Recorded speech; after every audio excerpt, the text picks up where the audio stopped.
Hello, hello.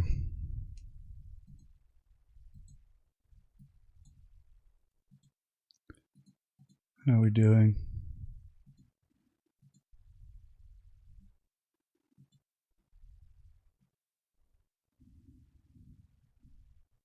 Are we live? Yes, we are. Something's not working with my chat here.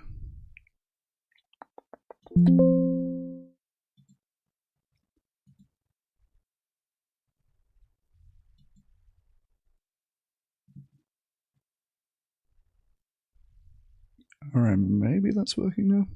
Hey, Peer for the animals. Yes, it is working now. Excellent. Good, how are we doing?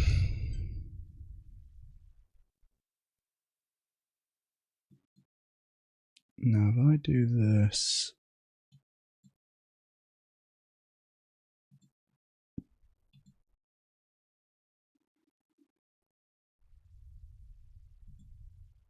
That's what I want. Good.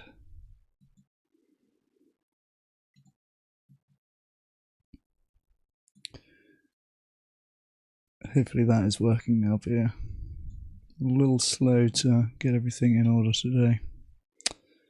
We've got Jamie Woodhouse from Sentientism joining very shortly at 4 o'clock.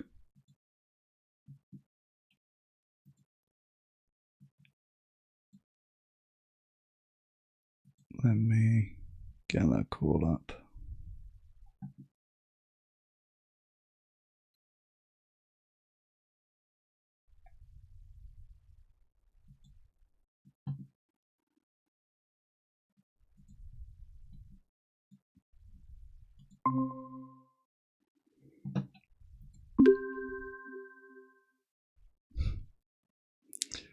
I have my Google Meet set to automatically generate notes on Gemini. So that is now a feature of all of the calls that I've had. I have Gemini scribed notes of most of my debates. Let's get rid of the little me down here.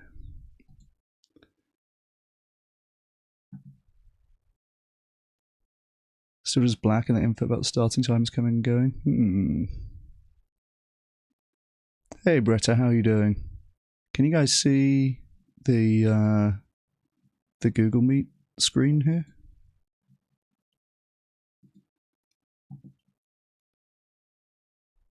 It's just me right now.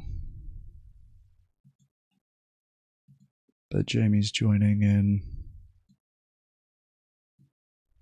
9 minutes. And I don't know if people here are familiar with Jamie Woodhouse and Sentientism, but he has a particular sort of order of interviewing that I'm going to try and replicate here.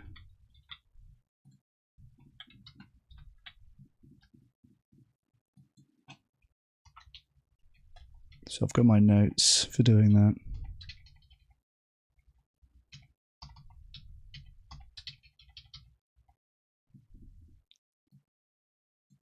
Can you see you? Yeah, okay, that's good. That's how it should be at the moment.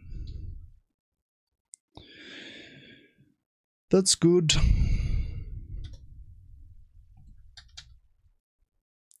Anybody seen Jamie Woodhouse and Sentientism before?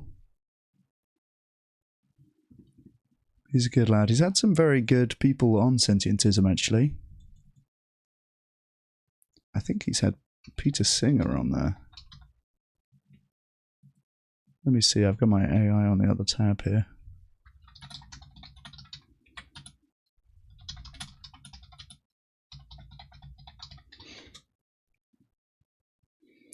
Peter Singer is such a big get in our world. Yeah, no worries, Peter. Yeah, good to see you, Oppenheimer. We had some good, lively chat in Discord earlier.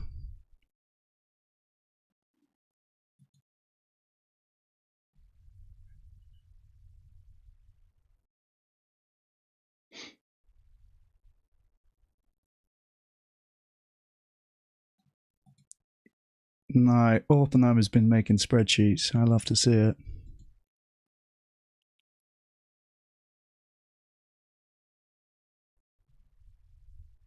Better Food Foundation saves more animals than Brazilian Vegetarian Society, but excluding shrimp, it's less. It depends how much weight you give shrimp. Nice. That is definitely a contentious thing. Hey. The shrimp discourse. We've had a bit of shrimp discourse on the server before.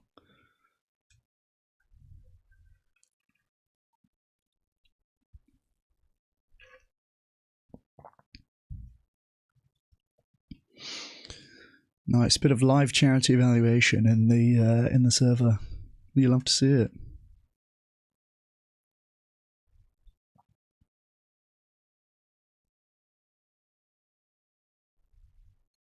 Pete Singer's one of my favourite people, Singer and Dawkins. Yeah, Pete Singer's badass. I saw him speak last year at University of Edinburgh.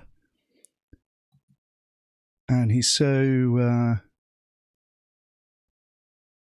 like weirdly normal for a guy who's so famous, you know. He's very, very down to earth. Spoke opening this conference on the Friday night, it must have been.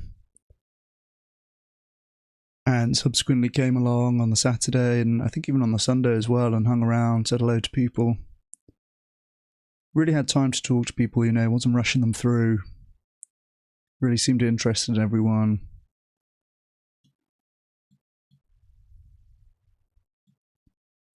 He's pretty old, he's getting up there. How old's Pete Singer? He's got to be like 90. 79. Okay, did him dirty there.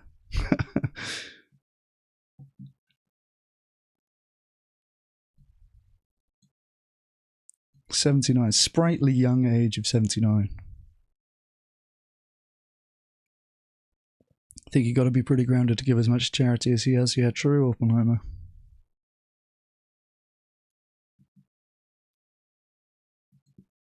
Good guess, good guess. Yeah, he's extremely based.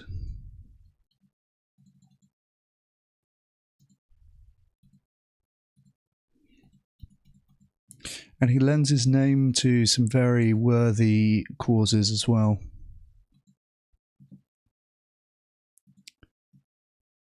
I have just signed up my company to give 100% of our profits to charities through an organisation that Pete Singer has endorsed. Or I guess he might be listed as like a co-founder or something. But he's sort of lending his profile to this organisation called Profit for Good. It's pretty badass. There he is. There's a man at the launch event.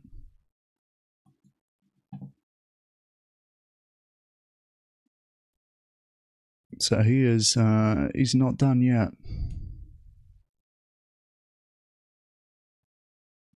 I think he's, you know, knows that he's pretty famous and can use that for good, basically. Knows that the kind of people who appreciate and admire him have high potential for doing stuff in the world.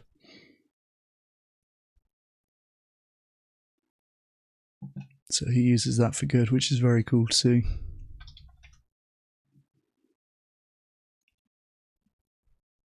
He's involved in a bunch of organisations. I think he's part of like a dozen different effective altruism linked initiatives, which, yeah, is very cool to see.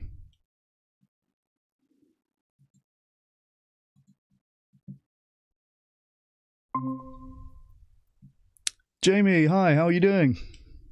Yeah, good, thank you. How are you? Very well, thank you. Very well. Oh, you've got your Sentientism banner in the background there?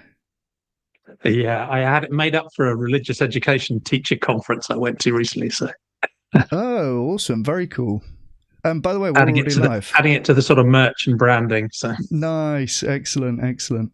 I sometimes have my vegan 2.0 mug, but I've got Wonder Woman today. But you know, awesome.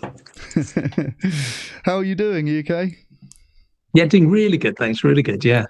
Yeah. Good. Had a frustrating morning trying to work on the book, which is like the worst procrastination challenge I've ever faced in my life, but managed to get a bit more done. So yeah, good. Can't complain too much. Awesome. Okay. Is that Sentientism the book? Sort of, yeah. Although that's not the title, but Okay. yeah, it's roughly around this idea of the sentientism worldview and what its implications might be. So yeah, Awesome. Okay. Nice. How long have you been doing that? I've probably been working on that for 7 or 8 months now, I think. And it's the usual. I've never written a book before, so the whole idea is absolutely terrifying. But you start out with this idea that, well, I've interviewed so many people about the topics that surround this idea. Should it's just a simple matter of just writing it all down, but as you write, you rethink and you work things through, and you realize the sort of depth and complexity. So it's a terrifying challenge, but it's quite satisfying to try and sort of work through the story. Yeah. Yeah, that's so true. When you write, you really have to clarify and give shape to. You come to realize, I just have kind of a jumble of ideas that are related. Well, this is my experience anyway. I'm sure you're a little more structured in your brain maybe than I am. But I don't know about that. But yeah, you sort of thought you had it straight before you started, and then you realize you haven't really thought it through properly. So it's a fun process. yeah, exactly. I often think if my job didn't involve so much writing, I probably wouldn't organically find a way to do a lot of writing. In that case, I would probably do much less thinking, or much less sort of structured thinking, at least. Yeah. It forces that. Yeah. Well, in that case, I think I've got you a very good time for an interview about the whole endeavour, because you're really in the throes of thinking about it all in detail. Hey. Yeah, hopefully so. Yeah, hopefully some of those ideas are sort of crisper and fresher in my head. But there's so much uncertainty too.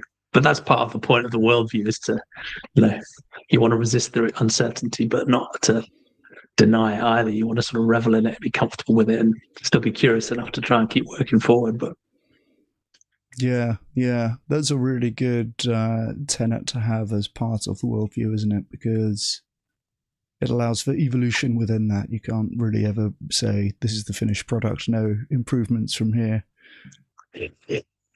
Good. Well, I'm spoiled in this case because I kind of have the interview structure already, which is your interview structure that I want to do back to you.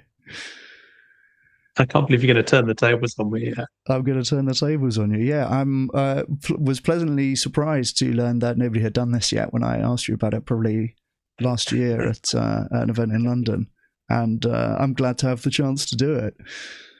Looking forward to it. I think I'm looking forward to it anyway, but it's only fair. I think I interviewed you on episode 183 of the Sentientism podcast, so it's only fair that you get the chance to return the favour or return the challenge. Yeah. And you've had some fantastic guests on Sentientism. You've done a really good job of it. You've had some really prolific people come through. Just for people who are watching who might not know about your show, do you want to give a bit of a background of yourself and your Sentientism podcast and everything else that you're involved with?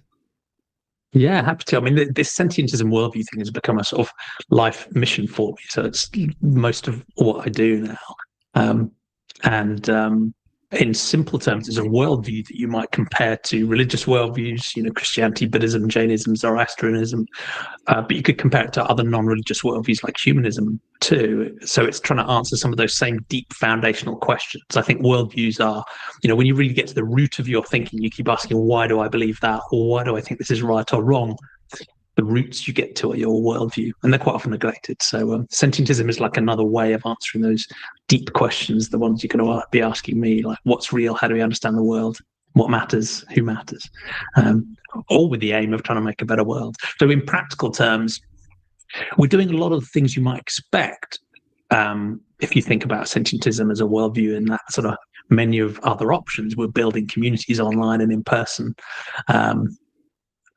We are doing outreach and trying to normalize the worldview and trying to shape it, trying to develop it. The podcast and the YouTube is part of that because, in a way, we're outreaching to our audience, but we're also outreaching to the guests we're talking to, the philosophers, the scientists, the activists, the celebrities, the thinkers, people like yourself. both to learn from them, but also to, hopefully nudge them and influence them in a positive direction too. So that's roughly the portfolio of stuff we're doing: community, content, outreach, and really just trying to normalize this as a positive way of thinking that we think will be good for the world. Fantastic. And the banner there that you've got behind you, you mentioned you're taking that to religious education teachers. And in a sense, it's not quite a religion, right? But it's like a philosophy or a worldview that fits into that part of the education system, I suppose. Yeah, it can do. I mean, this has been a really interesting experiment we've been running in the UK in the last year or so, and I'd love to. It's already starting to happen more in the US and Germany and a few other places around the world. It should be globally applicable. But in the UK, there aren't many places in our curriculum here where you can address those really deep foundational questions. There are a few people that study philosophy when they're sort of 17 or 18, what we call A levels, but not many. And before that, there are sort of glimmers of these questions in different places in the curriculum, but they're rarely hit head on. And religious education is one of those places where you can actually start to ask these questions. And it's, as you say, sentientism is explicitly a sort of non-religious way of thinking because it has a commitment to using evidence and reason to understanding the world. So it's quite skeptical of faith or revelation or authority sources for what we should believe. And it's quite skeptical generally of supernatural stuff, right? So, you might describe it, as you say, not as a religion, but as a non-religious worldview. And worldviews can be religious or not. Worldviews is, if you like, the broader term. But people might still be quite surprised to find us talking about it in religious education. Maybe because they have a slightly out-of-date view of what religious education is. So there are still parts of the religious education world that are very much quite traditional. There are some specifically religious schools. It feels like the 1950s where religious education is its instruction in how to be a good person in their chosen religion, right? So there are parts of that. But there's also a much more progressive aspect to religious education that is recognizing that, firstly, other religions apart from Christianity exist. So there's like a grudging, okay, fine, we should probably talk about these other religions. But increasingly a recognition that certainly in the UK, about half of people now say they have a non-religious worldview or aren't religious.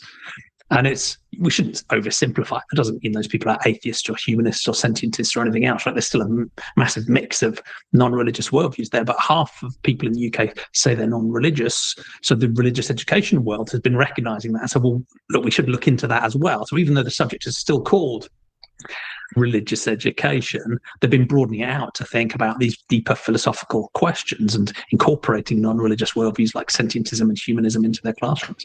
So that's been absolutely fascinating because I've been working with RE teachers and the people who train RE teachers and their RE networks and how they do continuous professional development to help train the teachers about these deep questions and how sentientism answers them. But I've also been going to schools myself. So I've been running workshops with everyone from those A-level students I mentioned all the way down to 5 and 6 year olds, asking and addressing these really deep questions. It's probably the purest fun thing I do. And kids love it because as adults, we can be a little bit hackneyed about these deep philosophical questions. We either think we've got the answers or we were given our worldview as kids and we don't really want to dig into that stuff. And we've got busy lives and we've got more pragmatic things to get on with. But a class of 8-year-olds, if you ask them questions like, why do you believe what you believe? What are good reasons for believing? What are bad reasons for believing? Who should we trust about what?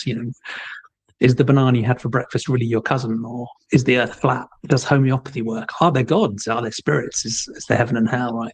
They absolutely love not just deep belief questions, but why do we believe? And how do we form those beliefs?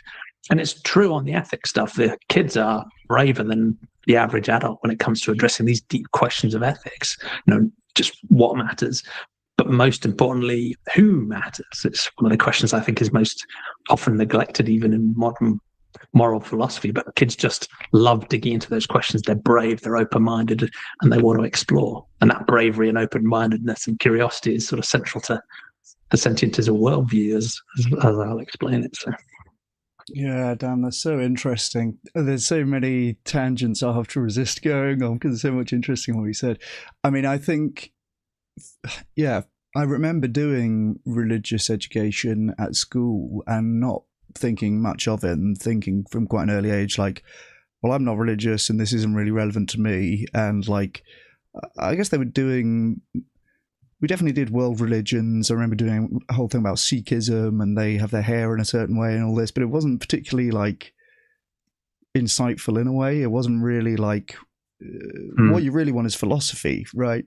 It wasn't until I got to university that philosophy was like on my radar at all. We had religious studies when I was in secondary school, and then so like I say, some people did philosophy A level, but it was kind of a niche. I wouldn't have known that I would find that interesting at the time. But yeah, that definitely seems like really one of the most fundamental things that we should be learning about and talking about. And the other thing that he said that really resonates is, I mean, kids asking why is a classic thing, isn't it? That's what they want to do when they get to age about 4 or 5. It's why. Almost because it's like a default thing to ask, but also because they are in this mode of, I want to understand about the world. I want to explore and take stuff in and find why things are the way they are, right? And my sister has a little girl who's actually turning 3 years old today, and she's sort of happy in this birthday. stage. Yeah, happy birthday, Grace.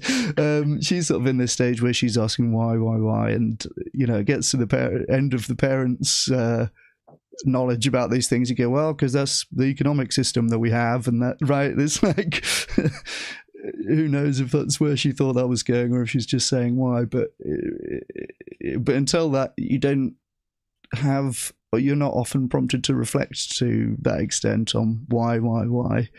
But yeah, definitely right, seems like ripe for that age. There's so many different ways of teaching religious education, and the sort of old-fashioned way, which you will still find somewhere around the country, is it's almost like a checklist of facts. So here's Christianity. They believe in this.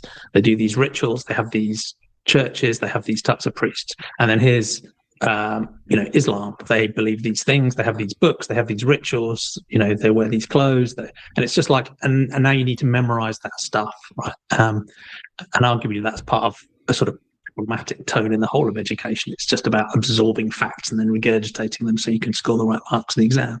But the more modern progressive way of thinking about religious education is really aiming at a few different things. They want their kids to come out of the classroom with genuine critical thinking skills, with an ability to understand each other's worldview so we can live happily in a multi-worldview society, particularly relevant in somewhere like the UK, where we have all of the religions of the world represented as you walk down the street, but also to have the intellectual confidence to challenge and inquire about their own worldview and maybe even to shape it and change it. And that's not a comfortable thing for many people to do, because for many families, worldviews are deeply important to their identities, right? So religious education teachers are in this really fascinating space of trying to respect the kids enough to help them work through those questions. So when those types of religious education teachers are talking about religion, they're not just going, here's a list of rituals and books and temples and to memorize. They are actually taking an inquiry-led approach, which is saying, how do we think about good and bad and right and wrong? Who does matter? Is it just the people of our religion, or is it all humans? Or what about non-human animals? How should we answer those questions?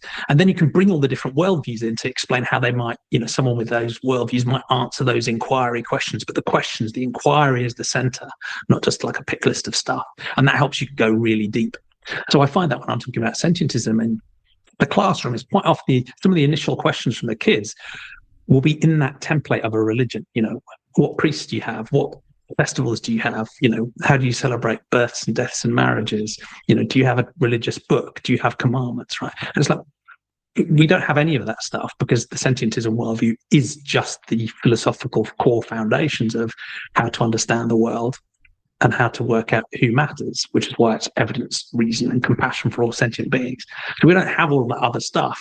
We just have the philosophical depth. We just have those deep questions and a toolkit for how to answer them. So yeah, I'm probably rambling on a bit, but that's how it fits into that religious education context as a non-religious worldview. Yeah, that's awesome. So your book won't be the holy book for sentientism.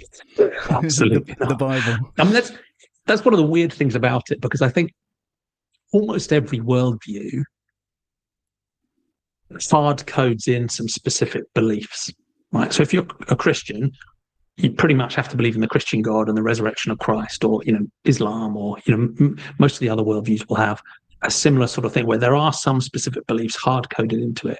And sentientism is quite weird because it doesn't have any beliefs at all hard-coded into it. There is nothing you have to believe as an epistemological thing or an ontological thing, to think of yourself as a sentientist, because all it focuses on is the epistemological method, the toolkit. So instead of saying, here's 17 things you have to believe, it says, we can disagree about what to believe, but we should have a commitment to using a good faith approach based on evidence and reason, engaging with reality as it is in a good faith way, attempt to understand it with humility, open-mindedness, critical thinking. That toolkit is more important than the specific beliefs we come to, which means that different people with a sentientist worldview will disagree radically on the truth of something or their credences in certain things. Because they might have come across different evidence, they might have weighted the evidence differently, they might have reasoned differently.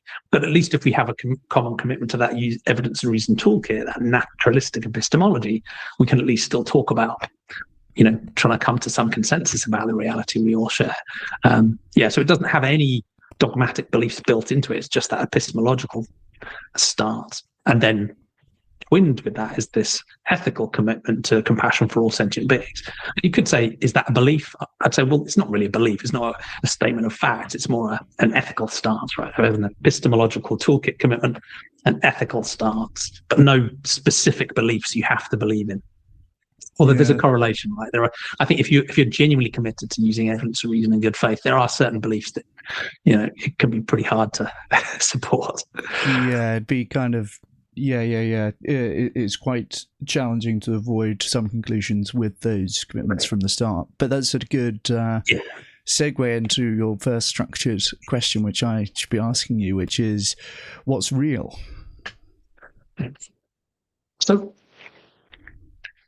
in a way, the way I answer that question is to say, I'm not sure, I don't know, I'm uncertain, but I do have a commitment to a certain toolkit, a way of working out the answers to those questions. So I do have loads and loads of specific beliefs, of course, all sorts of things. I don't think homeopathy is effective. I think vaccines are largely safe and effective. I don't think the earth is flat. I don't think the moon landings were faked. I don't think gods exist. I don't think there's a heaven and hell, right? So I have lots of specific beliefs, but I'm willing to change any of those because my epistemological commitment is to be comfortable with doubt, comfortable with uncertainty, have an allergic reaction to dogmatic certainty. I think outside of formal systems like maths, we just shouldn't ever be certain about anything, really. You can be deeply skeptical about almost every possible belief. I don't think we're perfect truth-seeking beings. We're just another evolved type of ape with a sort of very flawed mix of perceptual and cognitive capability. So I'm not sure why we would ever achieve some sort of perfect truth. So that leads to a sort of intellectual humility, which means that even with outlandish or weird beliefs, I'd still give them a tiny sliver of credence. But even that tiny sliver of credence means that, if the evidence changes or my reasoning changes, I'm comfortable updating that credence. Whereas if the credence is 0 or 100%, almost by definition, you're fixed into a dogmatic mode. And that's really what I want to try and avoid. So my I guess I was brought up originally Christian, so I did have some of those specific beliefs. I changed those beliefs as a teenager and in practical terms became an atheist. So that's an example of one set of beliefs changing.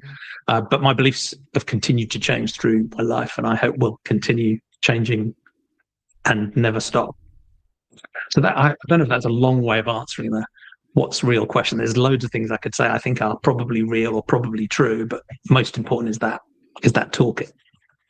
Yeah, absolutely. No, I think that's a really good attitude to have and to make explicit as well, because I think I would probably have something like that implicitly in my mind, that we should be, skeptical of our beliefs and try and update and be looking for evidence as to where we might be wrong. But it adds a level to it to actually be kind of meta aware of that skepticism and be running the software consciously that we're interrogating this and these beliefs could change and if I get better evidence and so on. I feel like I have been quite lucky to be exposed to those ideas and people saying that explicitly kind of fairly early on, when I was probably 18 or something like that, and have had that as like, okay, this is a good idea to be self-critical and to be updating and to never be quite sure of anything, basically. Or, you know, that's a bit too broad a way of saying that, perhaps, but to not be 100% certain of anything. Yeah. And that's interesting to note that you and I had similar trajectories in terms of being, I would say I was raised kind of vaguely Christian, and subsequently became an atheist, and then it was obvious that there's still stuff that matters beyond that. I guess that's we'll come on to the next part already of who.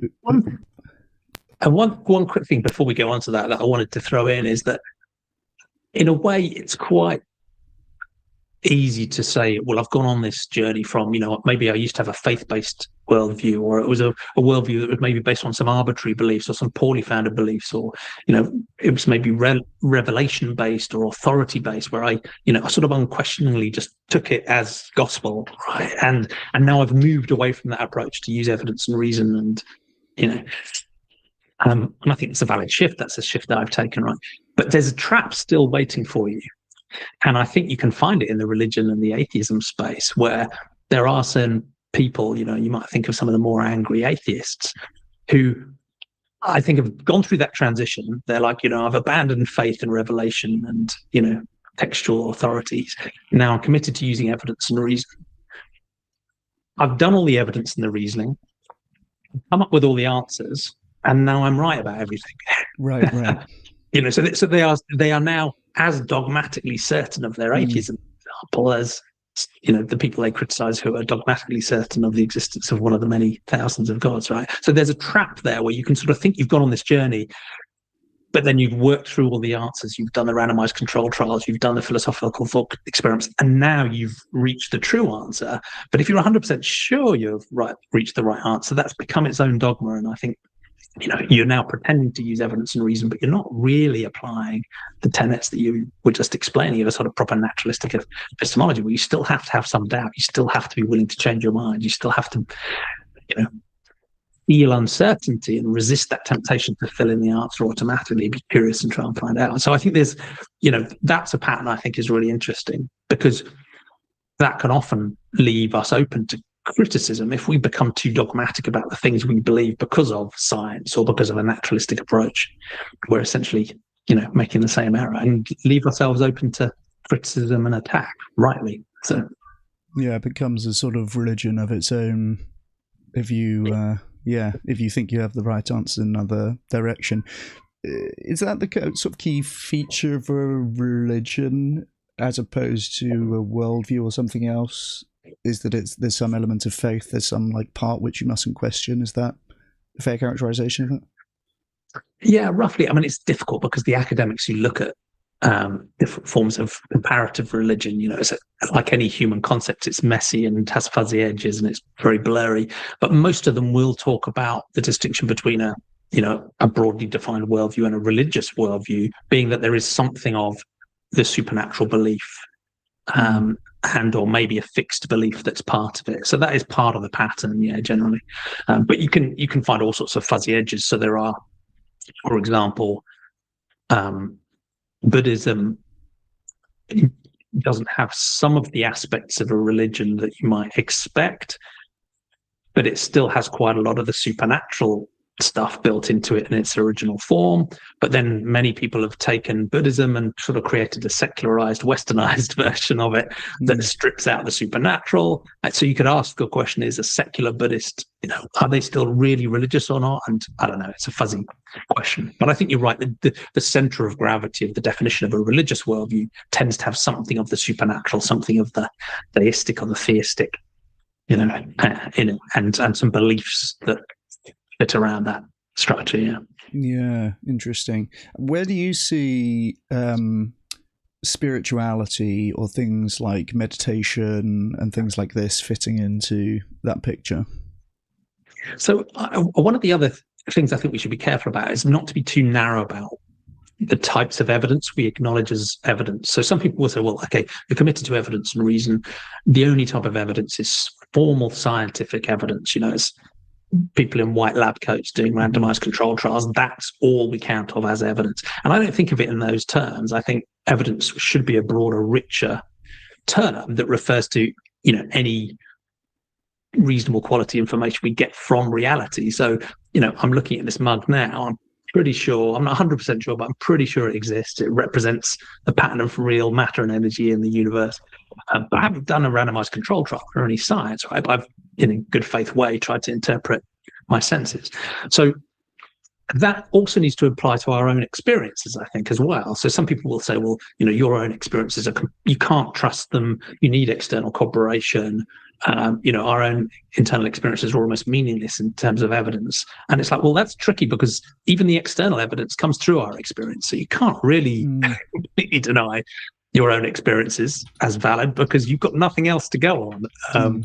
So there is some balancing point about recognizing even our own experiences as, a valid sort of evidence. But I think we need to be skeptical of all different types of evidence, and that includes our own experiences, because my experiences, I think, are, a pattern that happens to be operating in the mind and nervous system of a type of ape that evolved for certain purposes, from the origins of life 4.5 billion years ago. So in that context, that leads me to appreciate what my experiences, evolved for, where they might be more, trustworthy, and where they might be a little bit more less trustworthy. So a lot of people will talk about our senses and our experiences being good at sort of medium-sized dry goods stuff, because those medium-sized things are sort of what we needed to survive and reproduce and exist. But as you stretch further and further away from the medium-sized dry goods stuff, and you start thinking about the origins of the universe or the nature of consciousness or quantum physics, our intuitions and our experiences might get a little less reliable. So I will eventually answer your question, because when we're thinking about meditation or spirituality or the nature of some of our experiences we might have, psychedelic experiences is another one of those. I would say those experiences are absolutely a type of evidence that we should take seriously, but we should interpret them intelligently in the context of what they are. So if I have a psychedelic experience, maybe it's a bias of mine, but I'm more likely to think that is mind-blowing. It's really exploded my understanding of what sentient experiences can be, the plasticity of the human mind, and what these weird firings of neurons and chemical firings and waves can feel like as a being, and the things I've experienced are so far outside of my normal everyday experience of sitting here chatting to you, enjoying my coffee. That is mind-blowing. Other people might have a psychedelic experience and think, I have seen the true nature of reality itself, and there are 7-dimensional meta-elves communicating with me through my mind. And so that's part of the difference there. I think we should take evidence from our senses and our experiences, in an intelligent context, rather than just saying, I believe they have given me a perfect view of this radical new reality. So that's partly how I think about the spirituality thing. I think in one sense, I'm quite open-minded about the idea of spirituality, because people use it in a sense that talks about a sense of meaning or connection or emotion or intuition. It's sometimes a reaction to the sort of maybe more spreadsheet-based formal reasoning. They talk about everything else as being their spirituality. They walk through a forest, they see a waterfall, they spend time with friends and family. This feels like spirituality to them. And I think all of those things are really important parts of the human experience, and they are real experiences. I guess I prefer not to refer to those as spirituality, because I don't think spirits exist. So if you want to talk about spirituality without the spirits, that's sort of fair enough. I think that's part of the broadly rounded range of human experience, and probably non-human animal experience as well. But as soon as we start saying the reason I feel that warm glow as I walk through a forest is because I'm connected through something called spirit to the trees and the bushes and the squirrels, and there's some magical connection that goes beyond the physical world that means I feel that, that's where my skepticism starts to come in. So again, a sort of really secular version of spirituality. I love that richer understanding of the human experience. But as soon as it starts to jump to something that's sort of magical or completely outside of the natural world, my red flag, skeptical alarm bell start to go off. Yeah, okay, that's so well expressed. I don't know if you're always so eloquent, Jamie. You're really. It must be a function of being deep in the book writing. You've got all of these ideas at the tip of your brain. This is excellent. Thank you. Yeah, no, I like what you said about our own experience as evidence. On the one hand, everything, if I go and read a randomized control trial, that's still filtered through my experience of reading it. And then, I mean, I find this is something that happens so much in the health context, where people will say, I adopted a vegan diet or I adopted a carnivore diet, and this was the effect on my health.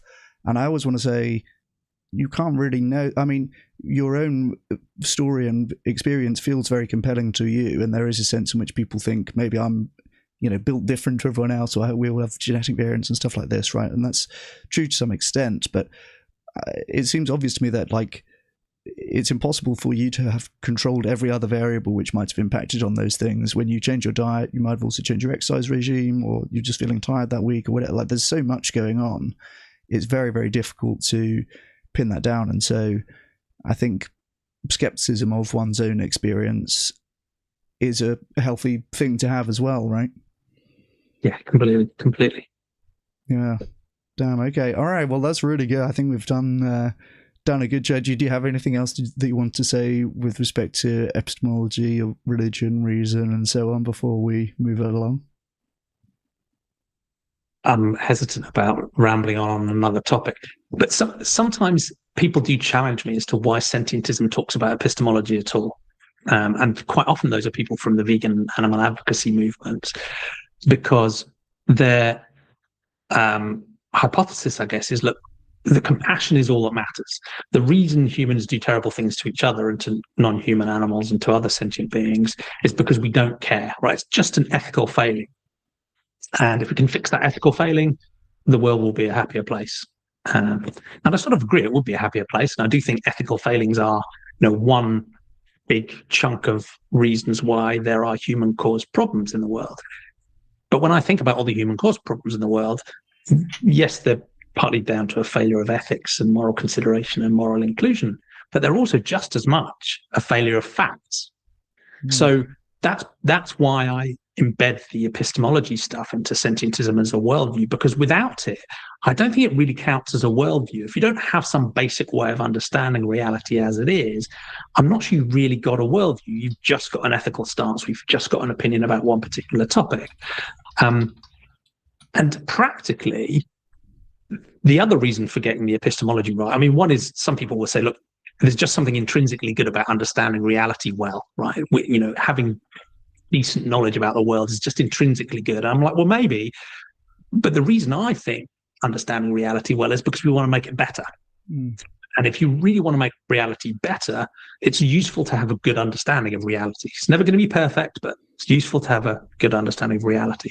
And if your understanding of reality is based on something that isn't grounded on evidence from reality, so maybe it's purely based on faith or revelation or an unattributed authority source that you're trusting unequivocally, or it's a dogma or it's arbitrary, you might be right, but you're very unlucky to be right, because your information, your belief, your credence is not connected with information from reality at all. It's come from somewhere else, normally made up by a human. So evidence and reason doesn't guarantee by any means we're going to be right. I mean, we're always going to be wrong to some degree about almost everything, but it at least seems to give us the best shot at understanding reality as well as is available to us humans at the moment. And if we want to make reality better, it's useful to understand it well. And I guess a good way of putting that is compassion alone isn't enough. You can have someone who's got, one of the most ethical, wonderful, deeply moral people you could ever meet. But if they're fundamentally wrong about the world, they can still do absolutely terrible things. Now, human history is littered with these examples, right, of good people who did terrible things. There's an example I've just written about in the book about a Kenyan pastor who took his followers off to the forest and explained to them the best way to get to heaven was to starve themselves to death, starting with their children and then the mothers and then the fathers. And then, and I can't see into this guy's mind. I don't know. Maybe he's actually evil. Maybe he was a sadist. Maybe he really wanted to hurt people. But it's also possible that he actually was caring for these people and genuinely thought this was best for them, right? And if that's the case, it wasn't a failure of ethics. It was a failure of facts. His epistemology was broken. He might have been a good person who just did something absolutely terrible because he completely misunderstood reality. Now, that's a probably pretty extreme example, but I think there are so many of them, catastrophic, horrific, but also all the way through to the mundane, which just keep driving home this point to me that compassion isn't enough by itself. You also need to have a decent understanding of the world, and a naturalistic epistemology seems to be, a good way of getting there. So to come to, the focus of a lot of your work, I think if we think about the problems of how humans treat other sentient beings through systems like animal agriculture and exploitation, I think some of your own research, Brian, research has shown that actually the ethical gap between you and me as vegans and normal humans is not as much as you might think, right? People who continue to support these industries haven't excluded non-human farmed animals from their moral consideration. They don't want them to be hurt and tortured and separated from their families and exploited, killed, right? They actually think that many of those standard processes are unacceptable in the same way as you and I think they're unacceptable. So the moral gap between this is, the moral error between us is smaller than we might think. Quite often what's happened is an epistemological error in that they've believed, partly because they want to believe them and partly because industries have told them these things, that animal agriculture is normal, necessary, nice, humane, sustainable. And those are errors of facts, not errors of ethics, if that makes sense. So again, a sort of rambly answer, but that's why I think epistemology is a really important part of a worldview, and why evidence and reason has to be one of the two central tenets of sentientism, because without it, compassion isn't enough. But what that means is it's uncomfortable, because people who come into the sentientism worldview nearly always find something that's deeply uncomfortable for them. So if they are maybe an atheist person or a secular person or a humanist, and they're interested in non-religious worldviews, they will tend to come in and be challenged by the non-human animal question. And we'll come on to why that's a challenge. There can be challenge for vegans and animal advocates, because in a way, sentientism as a worldview, as we'll talk about soon, goes sort of beyond veganism in practical terms in quite radical ways that can be challenging to vegans. And but it's also difficult from this epistemological stance as well, because many people come into it already deeply engaged in this idea about caring and having compassion for all sentient beings.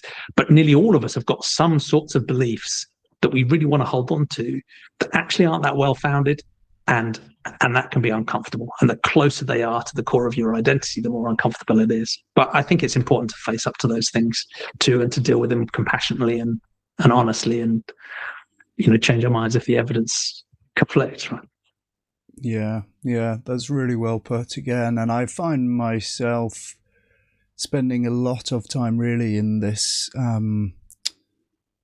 empirical part of the relevant questions. Like, a big thing that I find myself having disagreements with fellow vegans is on welfare standards. And that's oftentimes the assumption on the part of my interlocutor is that this is some sort of philosophical, like, moral lacking, or that there's a lack of understanding that animals are individuals and you need to respect them, and like it's not acceptable to have welfare standards, like, farm them if the welfare standards are high enough and stuff like that. And I'm always kind of relocating and saying, look, we basically agree on all of the philosophical side of things, but it comes down to empirical disagreements about, like, does this in fact increase or decrease the number of animals farmed overall? Like, that's just an economics question. It's not really anything to do with morality. We can be agreed on the moral questions or the philosophical questions, but yeah, there's another area where that distinction seems to be relevant in a lot of the stuff that I talk about on the channel as well. And I think separating those two things can be important. It's difficult to do because, like you say, they slip in the discourse, right? But separating them out and saying, here's our values, here's our ethics, here's why we include who we include and why we think they matter. And now here's the empiric stuff about the world we're trying to make better, and we can have different sorts of disagreement. And I think it's useful to clarify that distinction. 100%, 100%. Well, so that brings us on to the second part then. What and who matters? So it might be worth telling my sort of worldview journey a little bit further to explain that question, because again, I grew up, I think, similar to you, in this sort of vaguely Christian context. It was never particularly central to my worldview, and became basically an atheist when I was about 13 or 14. And part of that was because of the reasons we were just talking about. Was the evidence and reason stuff. I was learning about the history of Christianity, the tenets of Christianity, reading the Bible for the first time, but learning about comparative religion, reading the Quran, learning about the social history of other religions, coming to see that they seemed much more likely to be constructions of humanity rather than constructions of a god. So there was the sort of facts and the evidence and reason thing that led me to that stance of moving away from religious worldviews and supernatural thinking. But there was also a moral side to it as well, because I was encountering some moral stances in other religions but my own that was making me think, well, that doesn't tie up with what I think of intuitively as right and wrong or good and bad. And if these deities are supposed to be perfect, how come the people who follow those deities are doing things like not allowing women to be priests, or cruel punishments, or arbitrary constraints on freedom, or whatever it might be, different forms of bigotry, right? So there were evidence reasons why I moved away from religious worldviews, but there were also moral reasons as well. And I guess that reflects the fact that I think all of us, even from being young kids, have a sort of moral, intuitive starting point, which is something about compassion and caring for others in some basic sense. So I guess that was always there. And it was partly that which led me to move away from Christianity. But atheism felt quite hollow to me, because atheism is just answering one question. And it's also a bit odd that it's framed as an opposition to theism. It's like, well, I'd sort of move beyond thinking about religious worldviews as particularly interesting or valid in that sense. So why would I have to define myself as being in opposition to them? So atheism didn't really help me with a framework of thinking about the world more broadly, and it didn't really give me an ethical basis either, because atheism doesn't directly say anything about that at all. So I didn't find atheism particularly interesting, although it was an important shift. And that led me to explore humanism, which is another non-religious worldview. And part of the reason I liked humanism, there's two reasons really. One was because it provided that broader epistemology. It wasn't saying, look, there's no God. It was saying, there may or may not be, but there probably isn't. And the reason we think there probably isn't is because we use evidence and reason and this naturalistic approach to working out, how to understand the world. And I like that because it was broader, very much like sentientism. It was not just answering that one question, but giving you a toolkit to understand the whole of the world. Does this table exist? Is the earth flat? The list goes on. So I like that breadth, more like a worldview. But I also like the fact that humanism brings in some ethics and morality, because in a way, humanism as a worldview is saying, look, we don't need the supernatural. We don't need a God. We don't need some external authority telling us what's right and wrong. We as human agents can either discover or construct or agree amongst ourselves morality, right? We can basically just decide to be good, if you like. And we, because of our naturalistic understanding of what we are as humans, as another type of animal, we can look honestly at ourselves and go, look, there's a load of bad stuff in our psychological and sociological makeup, right? There's in-group, out-group stuff. There's aggression, there's violence, there's, all of that stuff. But there's also compassion and care, and, as a mother looks to their child, and altruism, and, there's the good stuff as well. So we have both, right? There's no sort of straightforward Hobbesian or Rousseauian, we're perfect or we're awful, right? And there was no religious context of, we were perfect and then we fell and we've got to get back. It's just like we're an evolved ape. There's good stuff and there's bad stuff. And in a way, the work of morality is let's just focus on the good stuff, right? And try and suppress the bad stuff, right? That's the work we've got to do. So I really liked that approach, because it was a naturalistic way, a non-supernatural way of saying, look, we can, if you like, almost just decide to be good people. And that humanism has an unequivocal, enthusiastic support for universal human rights and compassion and kindness and all that good stuff. So I liked humanism in that sense too.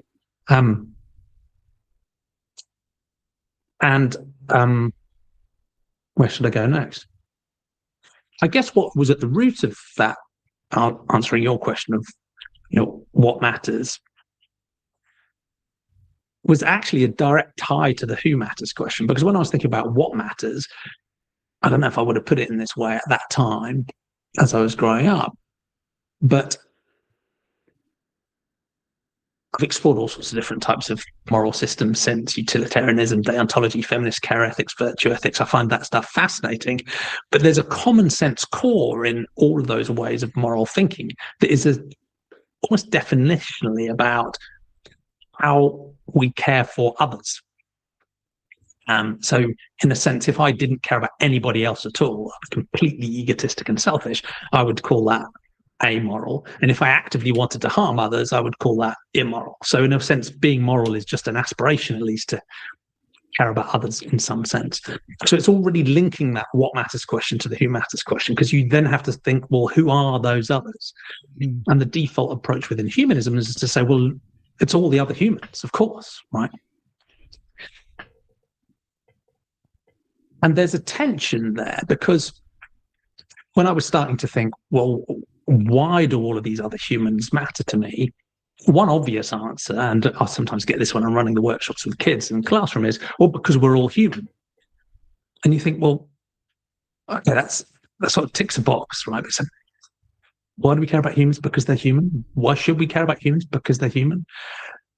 And there's something niggling in my mind about that answer, because I'm not sure why our species designation should designate why we matter and who gets to count as another and who doesn't. And quite often I find this in the workshops I run with kids today, when you dig deeper and you go, okay, but why, right? Why should species matter? Why is it you really care about your mum or your brother or your sister or your classmate? And you dig deeper and you dig deeper and you're like, well, what makes someone another that we should have a concern for? What you get to is the fact that it's not about we happen to be the same species. What makes other humans matter to us is the fact that we are all sentient beings, because what we care about is not, you as a lump of flesh and brainware and blood, right? I care about your capacity to have experiences. So the reason I wouldn't pinch your arm, I can't do it through the screen, is because I have a reasonable estimation that would make you feel pain. You wouldn't like that. It would cause you to suffer. And if I want to call myself moral, I should say, well, that matters. That's why I'm not going to do it. So it was almost that intrinsic link between what matters is how all of these others feel. What makes them qualify as another is being a sentient being who can feel things, who can experience things, who can have interests, have their own perspective. Things can go well or badly for them in whatever way that might be. That's what qualifies them as another. And if I want to be consistently moral, then they should all matter. All of those sentient beings should matter. And the more I was thinking about, well, is there a good reason for excluding any of those sentient beings from my moral consideration, the more I struggled to find an answer. I couldn't find any valid answer that wasn't arbitrary, that means the suffering of another being or their interests or their perspective should just be disregarded. So, and that was a tension I felt within humanism, because humanism is quite interesting. The word human in humanism doesn't mean you should only care about humans. Like, that's a common misconception. Unfortunately, it's a common misconception amongst many humanists as well. I wish humanists understood this consistently. The human in humanism is not about caring about humans. It's about us as human beings having the capacity to be moral agents without needing the supernatural. And what that means is that we get to choose, right? We get to discover our ethics. We get to choose our ethics, and we get to work out who matters.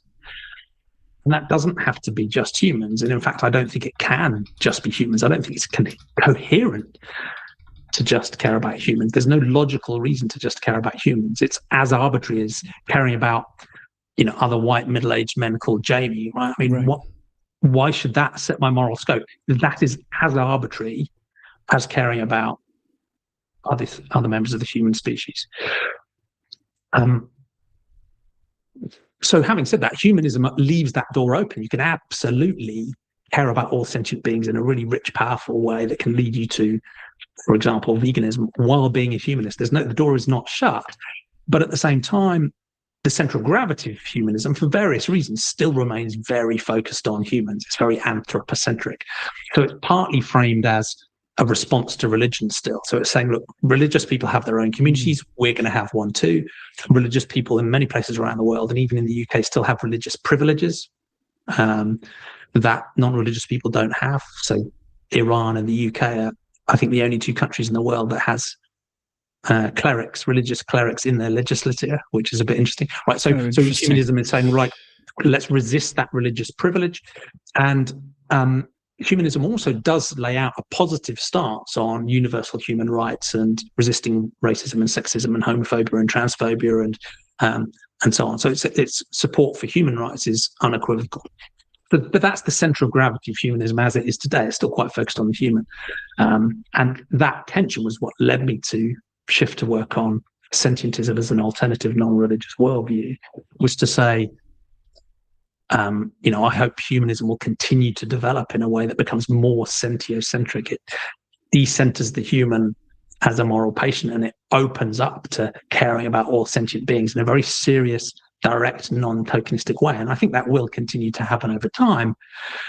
But in the meantime, I think it's useful to have a worldview that very explicitly centers the moral patient in the way we think about the world. So it has that naturalistic approach to understanding the world, but it very clearly doesn't mention humans at all. It says all sentient beings matter, right? We should have direct, practical consideration for all sentient beings, because being human is somewhat irrelevant in that context, right? Let's center the sentient beings. And that's what led me to work on the sentientism worldview. So I sort of plucked the word out of 1970s academia where it was used in this context, and we've been working on it, develop it into an alternative but overlapping worldview.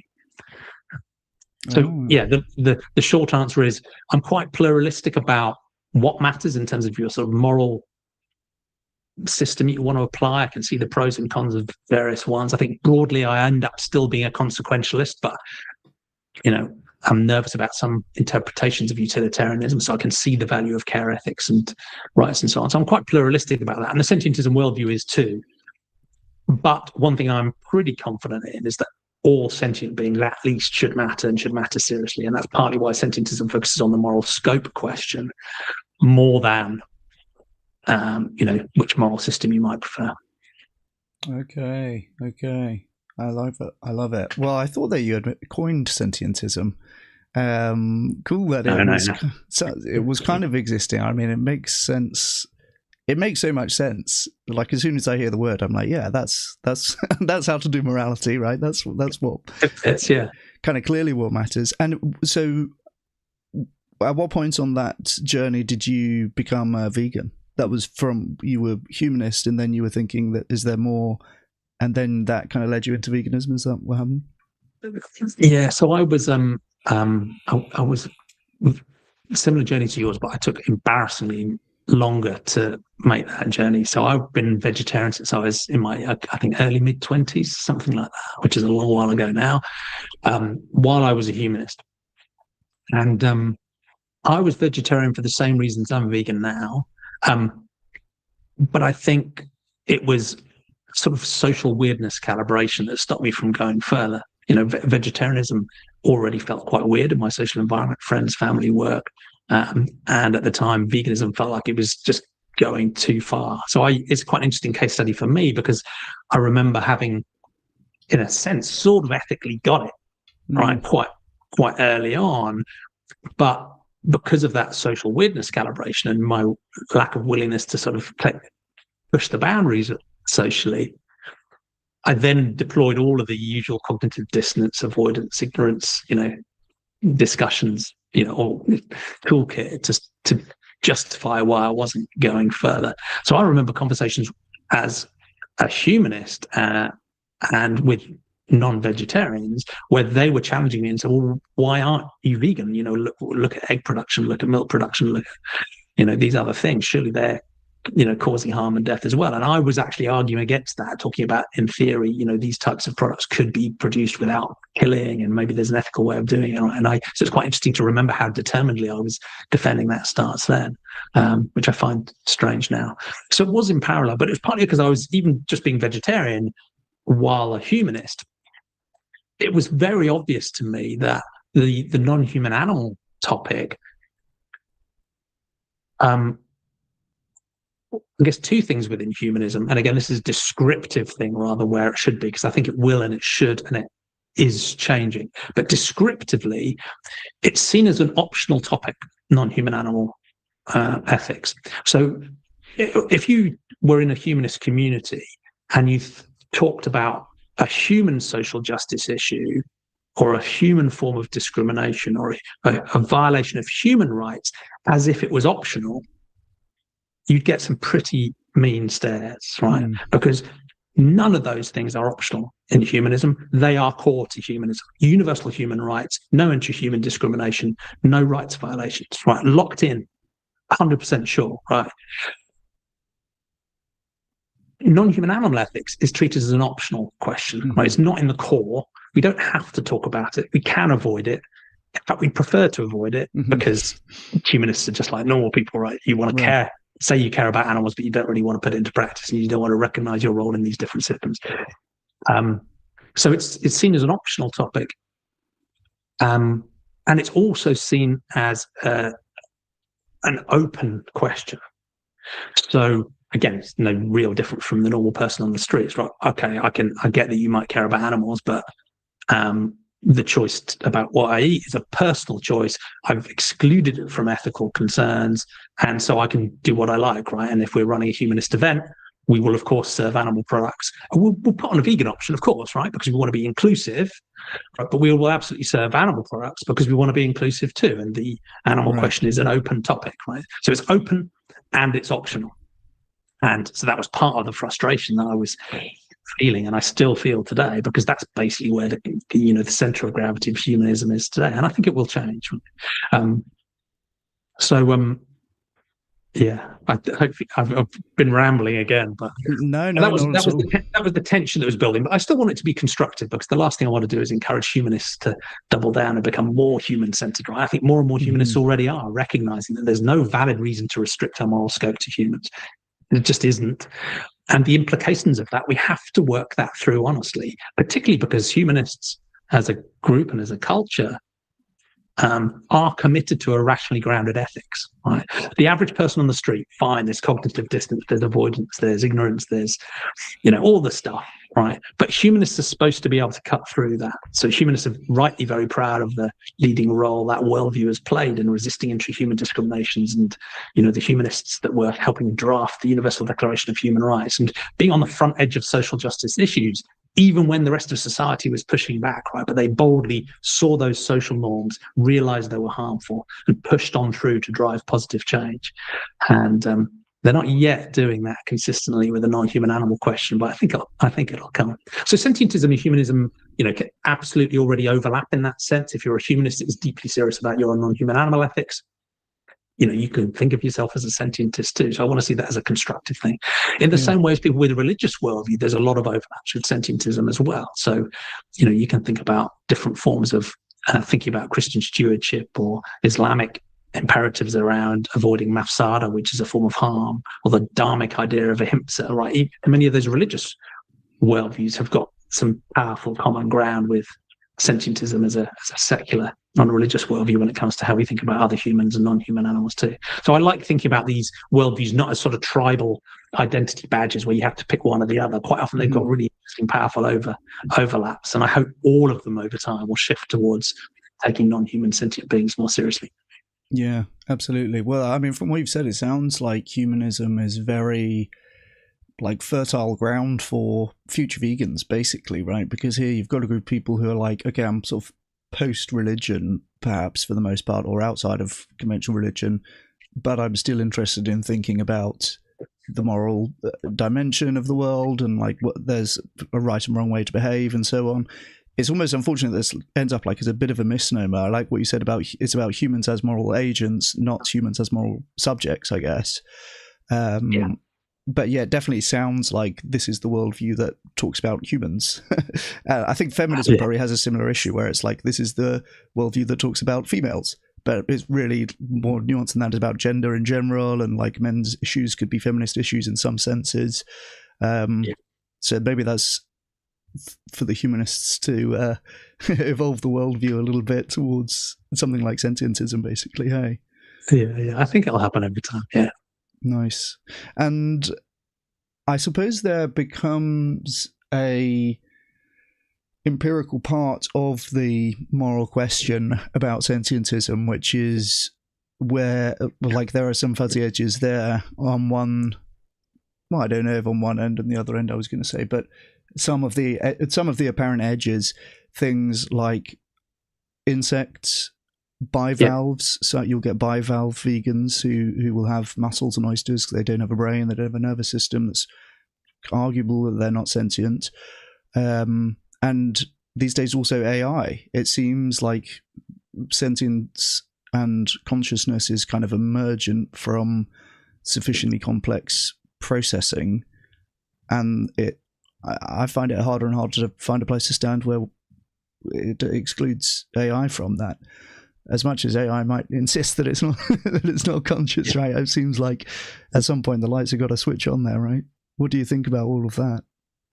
Yeah, I find the whole space fascinating, and it's one of the most common pushbacks to sentientism as a worldview. Is people will say, "Look, I sort of get the sentience thing, right? If someone matters to themselves, they should matter to us, right? That's almost like the intuitive moral hook. So I sort of get it, but sentience is just too fuzzy and too indeterminate to really use, right? We humans want crisp, clear sort of legal boundaries and definitions. That's why people like the idea of saying, well, all humans matter, because that's straightforward, isn't it? And you're like, well, it's not actually that straightforward when you think about the history of evolution and development of humans, and development of dementia and the development of an unborn fetus, and why don't dead humans matter, and so anyway, so almost every concept is fuzzier than we'd like. And I think we just need to deal with it. There's these related concepts of essentialism and reification, where humans, and it's understandable why we do this, it's this sort of middle-sized dry goods thing, right? We like to be able to classify and categorize things. It's really useful as we navigate the world. If I couldn't immediately tell the difference between this mug and my phone and say, well, that's a phone and that's a mug, and I actually had to think at a deeper level about the arrangement of the atoms, I'd never get anything done, right? So fine, we want to put things in buckets. Categories are really useful, but then we get really frustrated when those categories don't quite fit reality, and we sort of determine to insist that maybe they do. And I think we get into all sorts of trouble when we do that on all sorts of different concepts. Again, outside of formal systems, where we've designed a formal system like maths in a way that it's supposed to be internally coherent and crisp. We know what the number one and the number two mean, fine, because we've defined it. In the real world, reality just doesn't care about our concepts. So we've just got to deal with it. And I think those concepts, we need to recognize that they are tools that we can use that are imperfect. And so I think sentience is one of those. So people will say, look, sentience is too fuzzy, it's too indeterminate, so we can't use that to ground our moral scope, who's in and who's out. I'm not sure why the universe owes us easy ethical answers or clear binary categories, right? The fact that sentience might be fuzzy, that it might be indeterminate, that we might not even know exactly what it is, to me, doesn't undermine its moral salience, right? If being a sentient being means you have interests and capacities and a perspective, things can go well or badly for you, you can suffer, you can flourish, that means you matter, right? However incomplete our understanding of sentience might be. And so the way sentientism addresses that, some people find it really powerful and some people find it really annoying, is because it's a worldview, it's very, very pluralistic. It just says use evidence and reason to understand the world, and we should have compassion for all sentient beings. But you'll notice it hasn't told you what sentience is. It hasn't told you which beings are sentient. It hasn't told you whether sentience is just a binary on or off thing. It hasn't told you whether their sentience is multidimensional or a single scale that goes from 0 to 10. It hasn't really told you anything. It's just said, if you're a sentient being, you should matter. And we should use evidence and reason to work out all of those difficult questions. So that's another one of those things where sentientism doesn't have some sort of dogmatic insistence about bivalves or AI about whether they're in or out, right? So different sentientists could viably disagree if they've processed the evidence and reasoned in different ways. Having said all that, I think there are certain areas where you can see broad ranges of consensus emerging. So one area where there isn't that much consensus yet, but is on the philosophy and science of mind. So this question of what is sentience?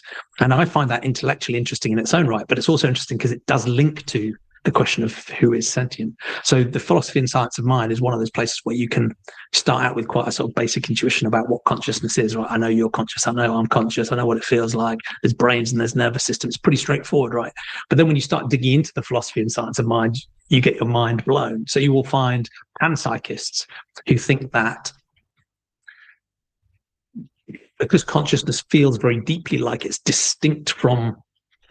something distinct from just the physical processing that's going on in our brains, and because it can't have emerged from nowhere as we evolved as animals, it must have been in the basic building blocks, which means that individual atoms or electrons or fields, right, must in some minimal sense have some basic micro-conscious building blocks that are then combined to create you and me. So panpsychism has a very expansive view of what types of things could be conscious. It doesn't mean everything's conscious, but the fundamental building blocks of physics and matter and energy are in some sense conscious. You can have eliminativists who basically think that consciousness doesn't exist at all, which is quite weird because I'm pretty confident I'm feeling and experiencing things right now, but they exist, right? You'll find a philosopher with almost every different opinion. And there are illusionists who are like a sort of softer version of eliminativists who say, look, consciousness isn't a hallucination, right? It is a real thing, but the way we think about it is wrong, right? We have this illusion that it is distinct from matter, but actually maybe it's just the pattern of processing that our brains and our nervous systems are doing. Maybe it is just the same thing, right? And this is just what it happens to feel like to run this sort of kit, right? So there's all sorts of, anyway, I shouldn't ramble on, but I could go on and on. I love that stuff. It's really fascinating. Sentientism, again, is quite open-minded about that stuff as long as we're using evidence and reason to work our way through that and to take a naturalistic, humble approach. So it tends to be quite skeptical of approaches that would say, well, consciousness is the existence of a soul given by God, right? Most sentientists would say, well, I see no good evidence for that. But all of those other different philosophies of mind, you could find path through them, right? Then the question of who is sentient partly links to that question. So there are some sentientists who will say, is roughly called biological naturalism, which says there's something about the type of pattern that biological organisms do that is not capturable and not replicable, at least by classical computers today.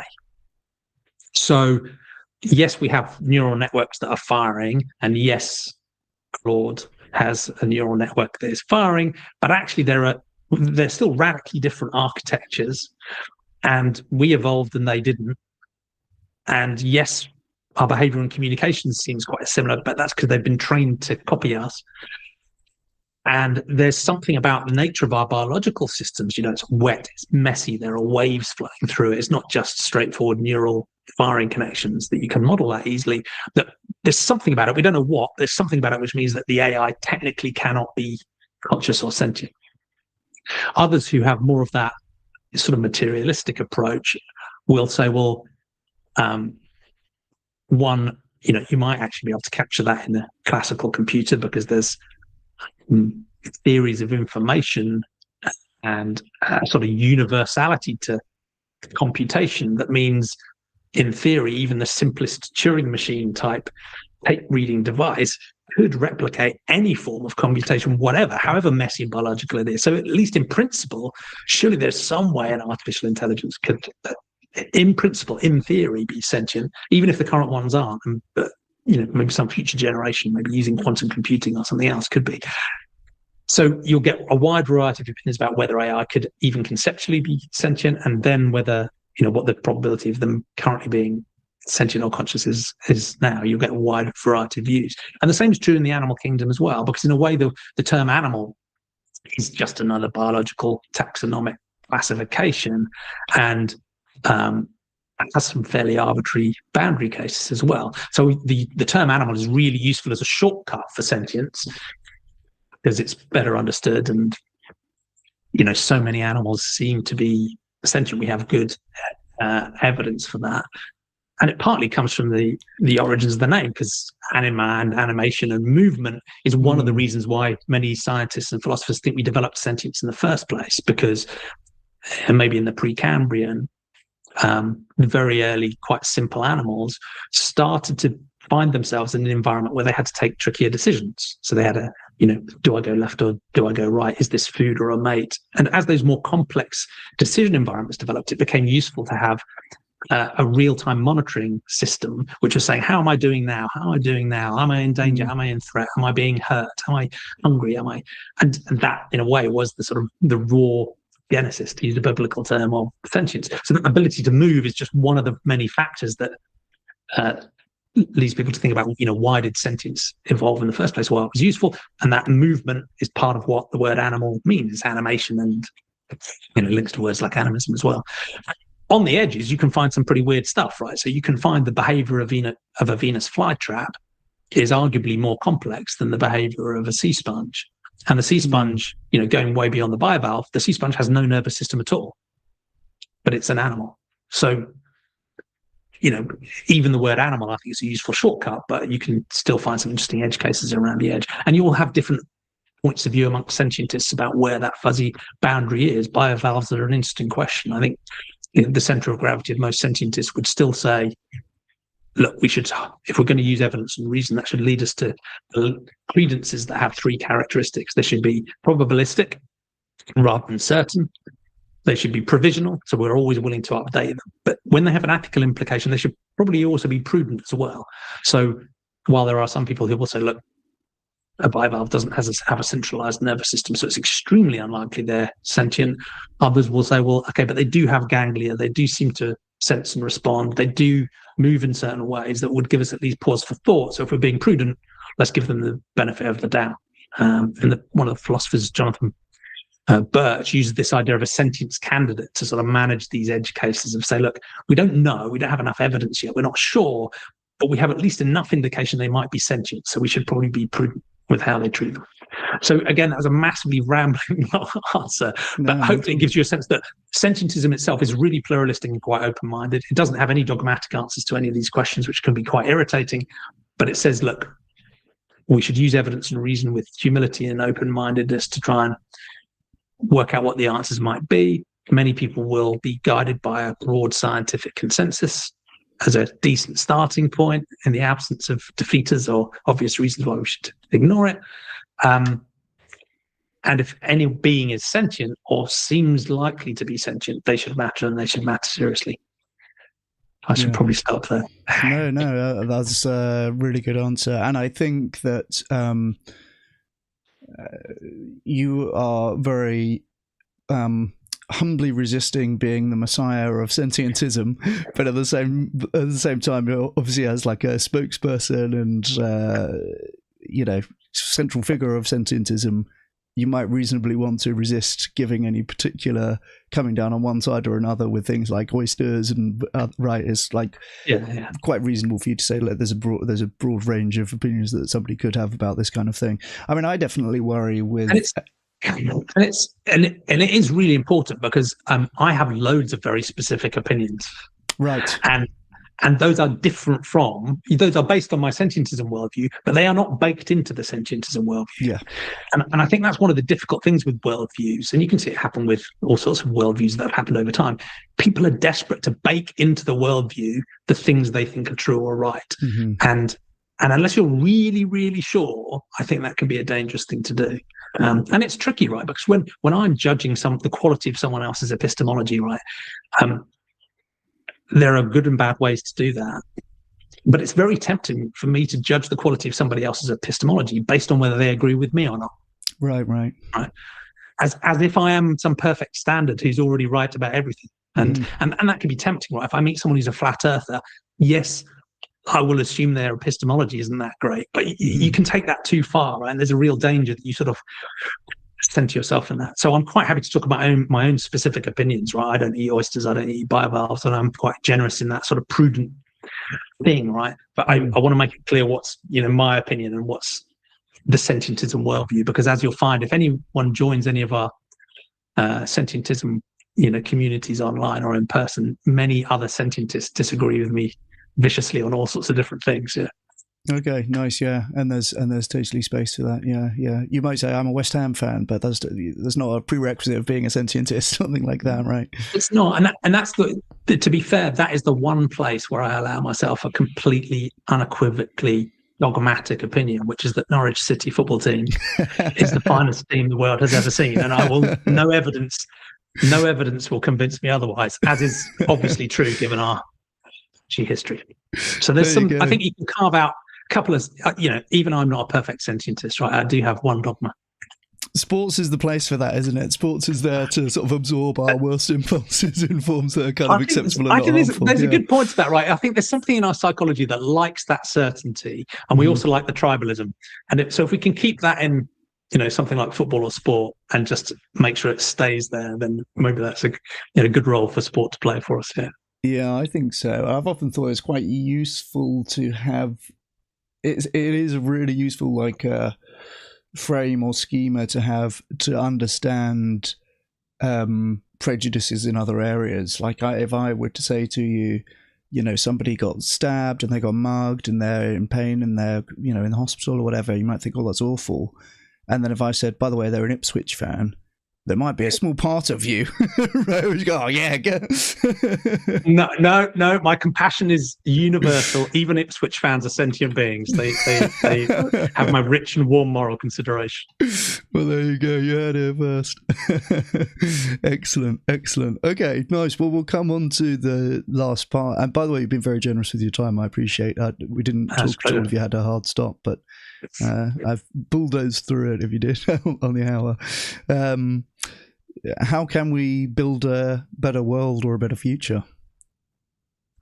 So this is another area where I think we should be, radically humble, but at the same time ambitious. And I like utopian thinking, but there's a danger in utopian thinking, because even a utopia, if you define it too much, can become its own dogma and become something you get stuck on. And I think a worldview approach to thinking about a better future is more constructive and more helpful, because it works from the foundations and then lets the implications ripple through, rather than specifying the specific outcome or designing what you think of as a perfect world. But this is one area where sentientism as a worldview can make people quite uncomfortable, even vegans and other animal advocates, because veganism, as an example, is a practical philosophical stance that stands against the exploitation of non-human animals, or more broadly, all sentient beings. So to my mind, it's a direct implication of sentientism, because if you have compassion for all sentient beings, you would want to stand against their exploitation or needless cruelty or needless killing, of course, right? So it's a direct link. And many vegans are vegan because of that broader compassion for all sentient beings. But actually, the practicality of veganism is quite focused on avoiding human-caused harms to those non-human sentient beings. And that's only a subset of the problem.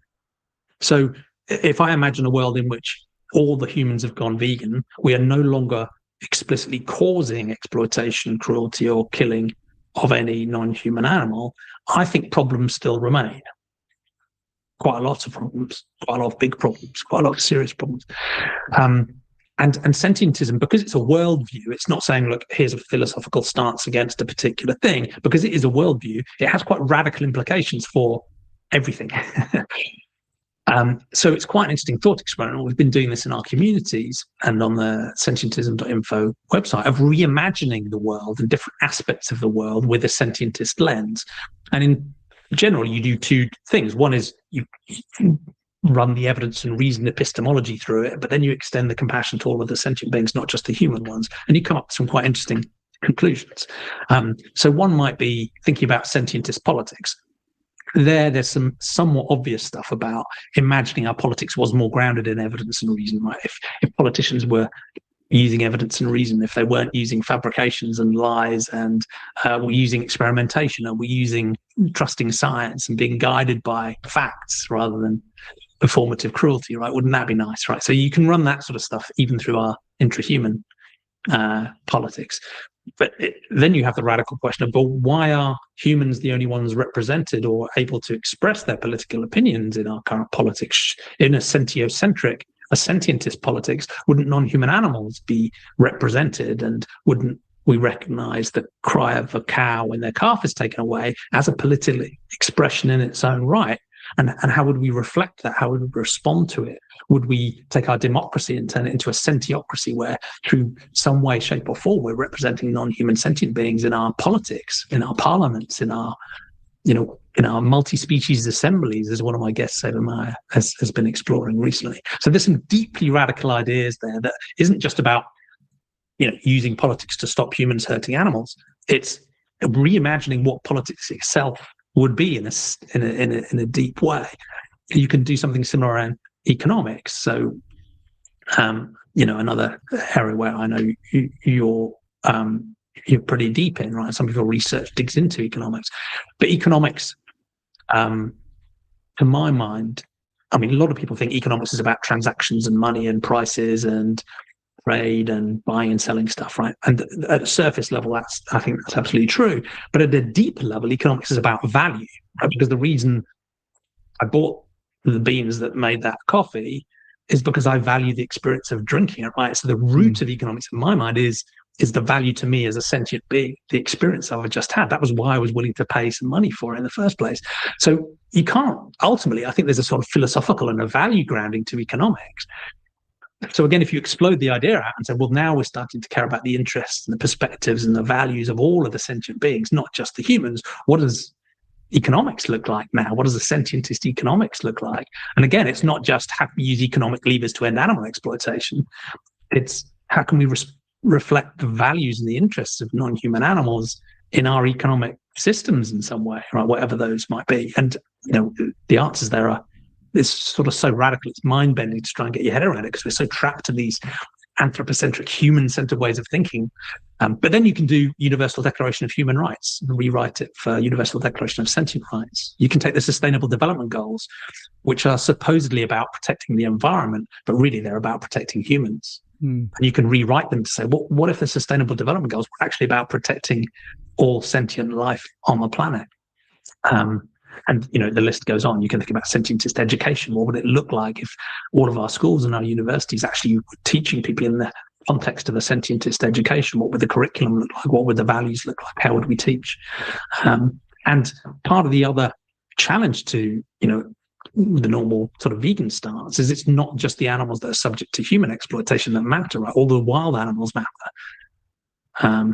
And again, that's a mind-blowing, difficult thing to get your head around. There may be a sextillion of them. The number of wild animals completely dwarfs the number of animals that are in our homes and our labs and our farms. And we're not directly, explicitly harming them, although we are through climate change and deforestation and biodiversity loss and so on. But, even the ones who aren't impacted by humans at all, their experiences still matter. Their flourishing matters. Their lives matter. Their interests matter. Their suffering matters. I don't necessarily know what to do about that, but if we really want to think in a sentientist way about our politics, our economics, our environmentalism, our history, our geography, our culture, our language, how we talk about them, we've got to, seize on that challenge and really explode the way we think about all of those different topics.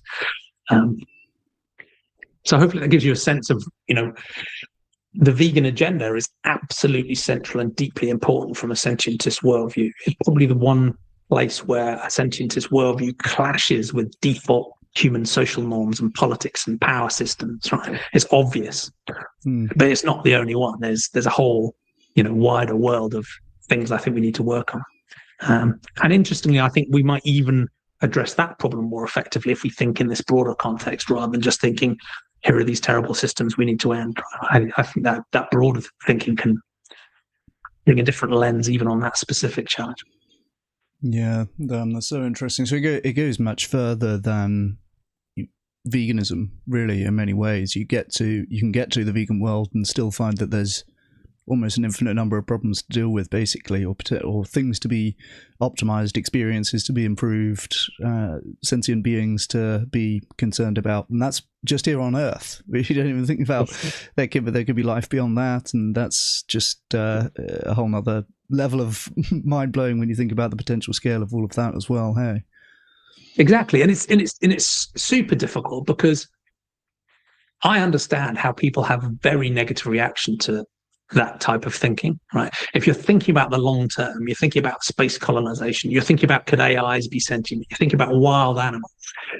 It's completely understandable for someone like you or me who sees the horror of what humans are doing to non-human animals through our exploitation, through agriculture, through experimentation, and through those other things, and sees the obvious abject horror of it, sees the human complicity, our politics, our systems, our processes in doing that, and sees how theoretically easy it would be to stop doing all of it because it's unnecessary. All of these other things can feel like a distraction, right? And some people talk about this idea of, the train to crazy town, where look, you sort of get where you started from. I sort of understand why you care about all the sentient beings, but you've just gone too far, right? And now you're talking about some crazy sci-fi shit. Look at the problem we are facing right now. And I have a lot of sympathy with that. Partly because I think actually solving that horrific problem we're facing right now would actually enable us to deal with a lot of those wider problems as well. But I completely understand why people might have a negative reaction to those other concerns. And I guess my appeal to them is to say, I get that, and maybe this other sort of broader utopian weird thinking might not need to change our priorities right now because we share that immediate imperative. But if we want to have a coherent, consistent ethics, and we want to ground our thinking, including wanting to end animal exploitation, in a solid foundation, a solid worldview, we can't pretend those other questions, those other problems, those other sentient beings don't exist and don't matter. We can't just exclude them because it's inconvenient. We have to be consistent in how we think about them. Because there is a danger that just as you and me as vegans look at normal people and go, how are you not seeing this? How are you not acting? And those people will go, you people have gone crazy, right? There's a danger that as vegans, we're doing the same thing to the people who are caring about wild animal ethics. And we're like, you guys have gone crazy. Veganism is normal, right? And we might be wrong, right? We might be wrong. There might be other problems out there that we still need to address. But I think the resolution for me is I do think that addressing these deep worldview problems can make that a win-win, right? I think it makes it more likely that we're going to address effectively the immediate, obvious, egregious human-caused harms and think about these wider problems. I think doing it from a worldview basis can help us win on all of those different topics, even if we might prioritize the more immediate stuff right now. Whereas if you only focus on the immediate problem that's in front of us, we might find ourselves making a similar ethical error to, all of the normal humans who think we're crazy. Yeah, that's such a good way of thinking about it. I'm often invoke this frame of thinking about what would our opponents, us being the vegans, sort of want to seed, what ideas would they want to promote, and how could the factory farm lobby kind of throw vegans off the mission. And in one sense I'm like, well, that could be a way of doing it, but that is kind of not, I can't point to where that's incorrect. Like wild animals, concern with wild animal suffering, for example, you can certainly see how, of the few 1% of people or whatever it is who get as far as worrying about suffering on factory farms in a serious way, if some good portion of them blow right through that station and go on to wild animal suffering or alien rights, whatever it may be, then it's who's stopping at this station, right? So I can see that, but I also it's difficult to point to where that's really wrong. In effective altruism, they have this impacts, tractability, and neglectedness framework. And I think tractability is probably the place where some of those other concerns are kind of intractable at the moment, right? There may well be, probabilistically, there probably is alien life, but we don't know about where they are or what kind of conditions that they're in, or we can't communicate with them or interact with them in any way. So that's like almost the definition of intractable. I guess that we could invest more in space exploration or something like that. But at the moment, it seems to me plausible that there is like a greater scale of potential for suffering or pleasure in, outside of Earth. But that because we can't really interact with it in any meaningful way at the moment, it's like, well, okay, I guess that's we'll keep our concerns terrestrial for now, right? And I think that's why I come back to this idea of setting our moral scope and making sure all the sentient beings get included, because it still leaves us space to say, okay, we don't know what to do to help them. Yeah. Right. In those terms, it is intractable. Right. But that's not an excuse for excluding them from our moral consideration. Right. So for vegan, I have a conversation with a fellow vegan about wild animal suffering, and they say, look, but we just don't know what to do. We're worried about second order effects. Humans don't have a great track record of intervening. I might say, well, that's fine. If your decision is that we shouldn't focus on that, we shouldn't prioritize it. But that doesn't mean we exclude them from our moral consideration. We should still be thinking about them. We should still care about them, and maybe do more research and work out if there are low risk things that we can do to help. Right. But the other thing I think is really interesting, which is part of the point of having a really consistent, coherent worldview, is that it's an opportunity to engage the people who are interested in wild animal suffering and whether AI could be sentient, or aliens, or whatever this weird topic might be, and bring them back to the core animal question. And I don't just mean the specialists in those areas, right? Because but I do mean them, right? Because the number of conversations I've had with scientists and specialists and people in the big AI companies about the potential for sentient AI, they cannot coherently care about potentially sentient AI without caring very directly about the very obviously sentient animals in farms, right? So you can engage with them on that topic. You can say, yes, isn't that an interesting philosophical challenge? At what point might AIs become sentient? What should that mean for how we treat them? But you can use that to bring them back to the core animal question. It's like another advocacy path that can be really powerful, because it is completely incoherent to be more worried about potentially sentient AI than it is to be worried about obviously sentient farmed animals. I mean, it just makes no sense. And you can do the same in the wild animal space. But the interesting thing is the general public are often more willing to talk about those topics than they are willing to talk about animal agriculture, because they're not complicit in harming potentially sentient AI, and they're often not complicit in harming wild animals either. So in a weird inversion, the average person on the street is more willing to talk about and express concern for potentially sentient AI and wild animals than they are for farmed animals. So in my local community here, right, we have one of these WhatsApp groups, right? And if there's an injured fox or a duck with a broken wing or whatever, the whole community goes nuts, right? They're all trying to help. They're calling the RSPB. They're going to help. They're feeding. Right? They have a theoretical compassion for those wild sentient beings, and they have a practical compassion. They're willing to take time to actually do something, right? And these are wild animals. And the same on the AI stuff. Quite often when I'm talking to kids and I say, well, who here has heard the word sentient? The reason they've heard the word sentient, because half of the class put their hand up, is because they've been hearing about sentient AI on podcasts or on YouTube or in sci-fi. So in a way, it can be quite an interesting advocacy path of engaging people on these topics where they're not complicit in causing the harm, which makes it much easier for them to engage in, oh yeah, they're a sentient being. I can imagine what it would be like to be them. That's the moral hook. We should care deeply about their experiences, what they're going through, their lives, their families, and what they want. And then you draw them back to the animal question. And what's it like to be a pig or a fish or a chicken? In those exploitative systems. So it can be another interesting way, because we're being consistent, of drawing people back to that very urgent and very tractable question too. And this is another weird link, I guess, but quite often people who are campaigning against veganism will use those topics to attack us. So it's the usual, so are you saying a lion is immoral to kill an antelope, right?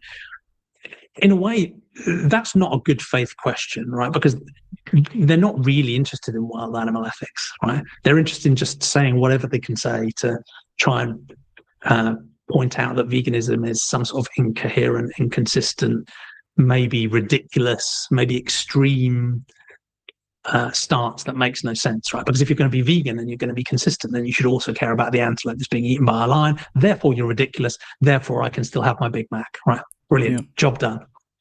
That's the pattern.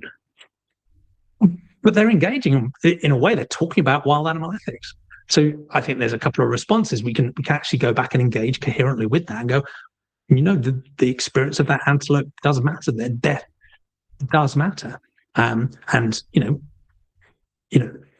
am I going to hold the lion accountable in the same way? They don't have the cognitive capability of you, Mr. Anti-Vegan on Twitter, to think about morals. They probably don't have an alternative way of staying alive, right? So, I'm not sure they're in the same situation as you are when you walk into McDonald's, but we can still recognize the harm that's being done to that antelope. Yeah, that's serious harm. I mean, not knowing what to do about lions hunting antelopes, or even whether to do anything about it doesn't undermine the fact I still have a compassion for all the sentient beings involved, and that's why I'm vegan, right? So rather than doing the usual thing, which quite often we will do as a vegan, is respond in kind in a bad faith way that just sort of ignores the topic or pretends it's not relevant or just writes it off. It's asked in a bad faith way, but it's actually a good question, right? Yeah. It is actually a good question. That antelope is a sentient being, and their suffering and the experience of their family as they're ripped away from them does actually matter, and it should matter to us. So, absolutely. That was a great answer. I'm going to clip that lion question. Lion question solved. Yeah. No, absolutely. I mean, I think that's no notes. That's really, really good summary on that point. And I know vegans who now will say, yes, we should be intervening, and there are things that you can do, and that's I think that gets into a bunch of empirical points which we need not probably broach today. But yeah, no, that's I agree, but that's maybe one closing point on that, because I think the wild animal ethics topic is a deeply challenging one, and there you will find a complete spectrum of opinions, right? So one of my earliest guests was David Pearce. He's got some quite sci-fi but quite well-founded suggestions about ultimately what we should do, right? He thinks nature, as much as we humans might have a sort of aesthetic appreciation for an assumption it's intrinsically good, is, in his words, a Darwinian hellscape, right? So he can imagine at some point, with the right technology, with the right knowledge, with the right caution, making some quite radical changes to what we think of as nature in the interest of those non-human sentient beings. Should we have health services for elephants? And could we encourage, in the same way as pandas were originally carnivores and then eventually evolved to become omnivores and then herbivores, could could we even encourage that genetically, right? And of course that sets off all sorts of red flags for people about human hubris and advanced use of technology to get involved in the nature that we're largely destroying already. So I completely understand the red flags, but if you draw it back, there are actually some quite pragmatic things we're already doing in the world, right? It's not a question of whether we intervene. We're already intervening through deforestation, biodiversity loss, and so on. So we're already vaccinating wild animals, normally for our benefit. But you could imagine doing that for them. We're thinking about, if population really does need to be controlled, which often it doesn't really, we've just made it up as a problem. Could you use contraception instead of culling? Wildlife corridors, bird safe glass on buildings. There's a bunch of different things that are actually very low risk. They're not doing this human hubris playing God thing, right? But actually making pragmatic steps based on decent evidence to try and make things better for wild animals. But we won't even look at that stuff unless we include them in our moral consideration. As soon as we write them off and go, well, human caused problems are the only problems, nature is intrinsically good, wild animals are in nature, therefore everything must be fine. So hands off, and we're now going to forget them. Then we don't even have the motivation to do the epistemic work, the research work, to think about these sort of sensible, pragmatic, sometimes small, things that really could help. So, and I think that would be a shame. In the same ways, if humans are victims of a natural disaster, we don't put our hands up and go, well, it wasn't caused by humans. Right, right. It was just an earthquake. Yes. So unlucky, right? We go, no, you're suffering. 100%. We should help you, right?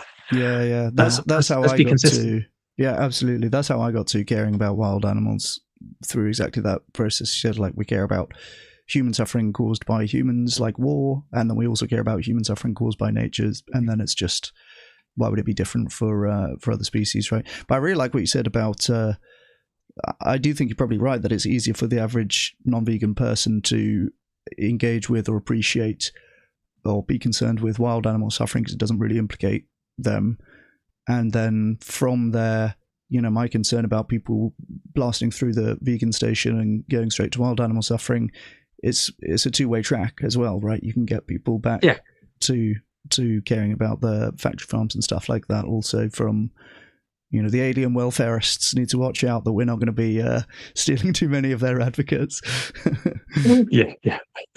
Exactly. And partly, as you say, because the human-caused exploitation of non-human animals is so obviously tractable, right? Right. I mean, we already have the answer in practical terms running at scale globally today, right? Because we already make more plant-based, fungi-based, you know, alternative protein and nutrition than 20 billion humans need, right? The problem is we feed half of it to farmed animals, thereby destroying nearly all of it. So it's one of those really rare opportunities where we're lucky enough, we basically do pretty much have the silver bullet already up and running, right? And yes, there's new technology will help, and yes, there's you know other factors that will help us shift and accelerate. But in practical technological terms, we basically have the answer ready to go. So it's super tractable. But I mean, this is reflect my cynicism in a way about the power of worldviews, is that the epistemology, in a sense, is quite straightforward, you know, using evidence and reason to understand the world. And the ethics are quite straightforward, have compassion for all sentient beings. But actually, the problem, the dark heart of the problem isn't really in the science or the philosophy. It's in human psychology and sociology and politics and power and systems and how all of that stuff, you know, perpetuates harm. That's the dark heart of the problem. But even all of that stuff is grounded in our values and our facts and how we understand the world too. So. Yeah. No, the technical part of the problem is before you have it looks like the difficult part, and then once you have it looks like the easy part, I suppose, doesn't it? Nice. Well, what else? Well, you've mentioned some things that you're working on currently. Is there anything that you would like to invite others to do? I've got your links in the video description already on the live stream that people can find Jamie's website and also the Sentientism website. Where else can people find you? What else would you like to direct people towards or invite people to do? Yeah, so that sentientism.info website is probably the best starting point because it's got the links to everything else. Of course, given we're on YouTube, we have our own YouTube channel, Sentientism, and podcast. It's mostly the same sort of content. So most of that is interviews with an amazing range of guests that you mentioned I've been lucky to talk to, including yourself. But there's a few examples there of workshops I've run for religious education teachers. So if people are interested in how I sort of introduce the Sentientism worldview to those audiences, those might be interesting. So you definitely subscribe to those and let us know what you think in the comments. I'd encourage people to join in with any of our communities. So our communities are open to anyone interested in these ideas. There's no sort of gatekeeping. You don't have to agree with Sentientism to participate. And there are lots of people who disagree for various reasons in those communities. So it doesn't matter where you are. We're on Discord and Facebook and Telegram and Signal and, you know, all of the different places with different scales. Our Facebook group is probably the biggest with people from over 100 countries so far. But just, yeah, if you're interested, come along and ask some questions and let us know what you think. We have a Reddit with an amazing catalogue of resources that touch on all of these types of topics: moral philosophy, epistemology, philosophy and science of mind, practical implications for the world. So that's another good resource to go to. Yeah, that probably covers it, really. But we're on all of the social media forums. So if you look for @Sentientism, so it's sentient, take a breath, add ism on the end, you'll find us on pretty much all the different platforms, Blue Sky and so on as well.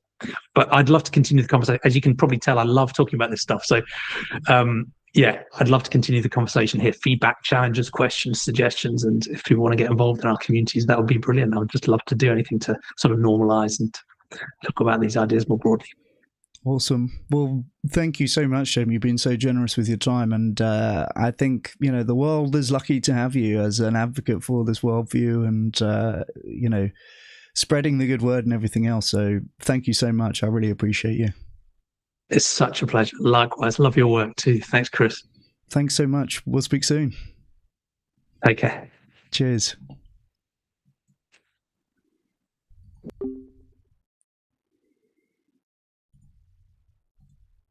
Well, there you go. Love that guy. I think he has the most similar worldview to me in many ways of the people that I've spoken to.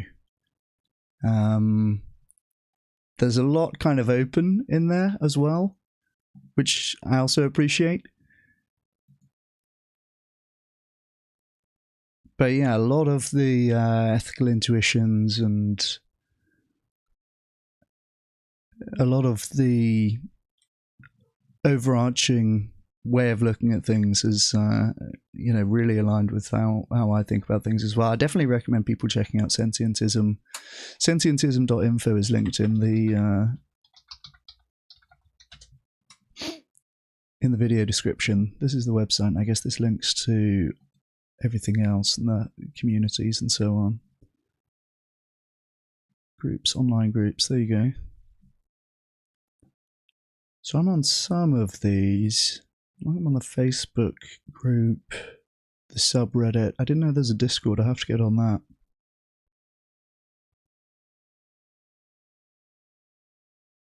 Wow, they are on all the platforms. Look at that.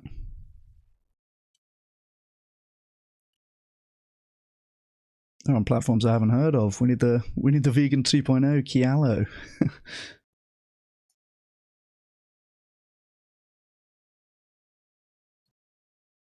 Oh, that's fantastic.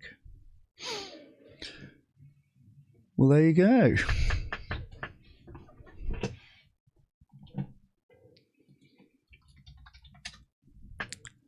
Let's do a little bit of Humane League at Fast Action Network.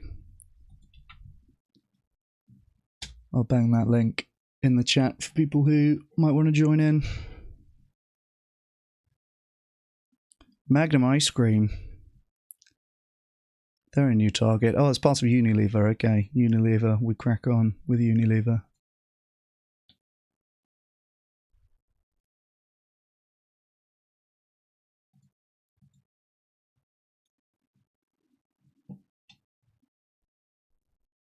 From the philosophical to the very applied.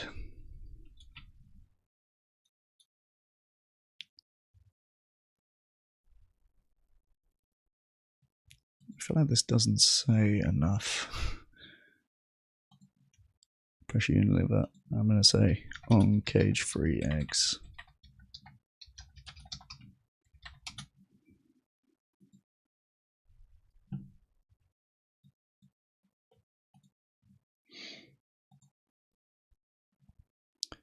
We've got a few more things that we could have a look at today. I guess I'll do a couple of quick things. But we're going to do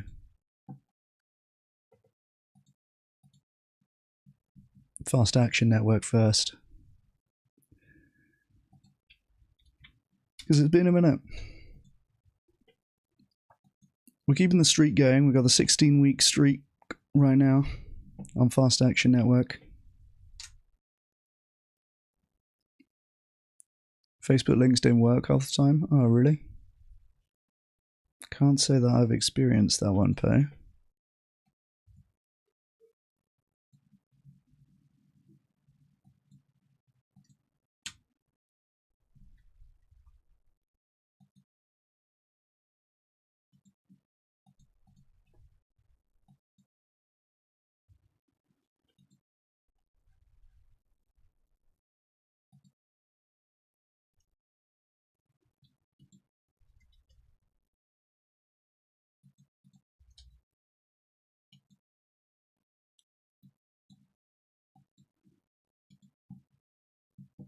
Hey, Soy Daddy, how's it going? Hey, Savvy Coops. Hey, Vegan Anthem, liking the aliens chat.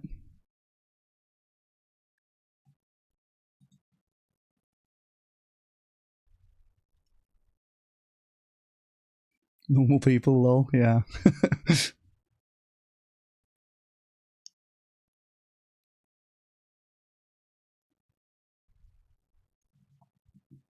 Could one not be a sentientist if they are sentient? I think it's probably a prerequisite. Not formally, but in practice. Alright, these are the contact forms where I do them on the next tab. So that I didn't autofill all my information.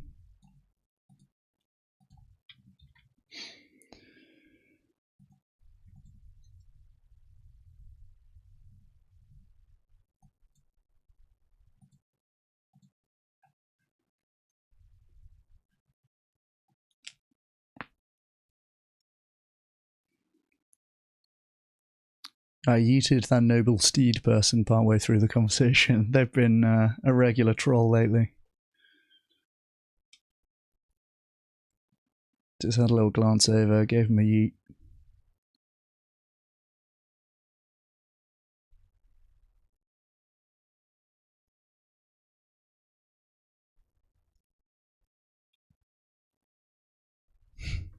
Matrixism.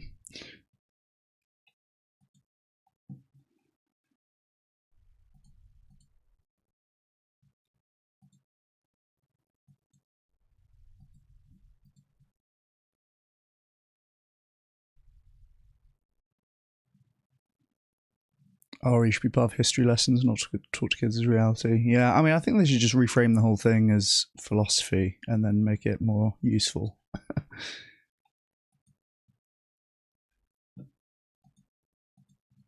I feel like there's much cynical to be said about that. It's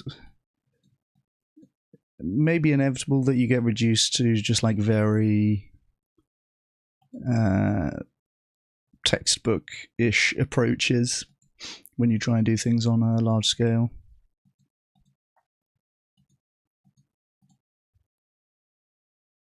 This one had my full address, that's why I do it on the other tab.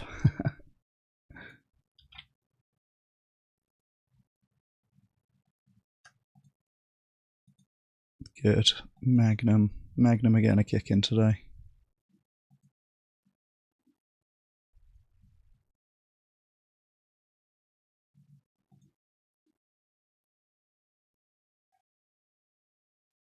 Whoa, we got a lot on here. What? I feel like I did this quite recently, no?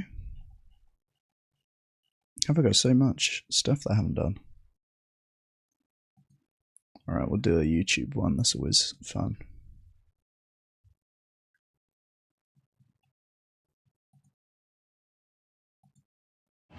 That.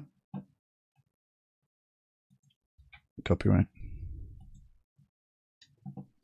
This is where we can see if we recognize anyone else in the comments.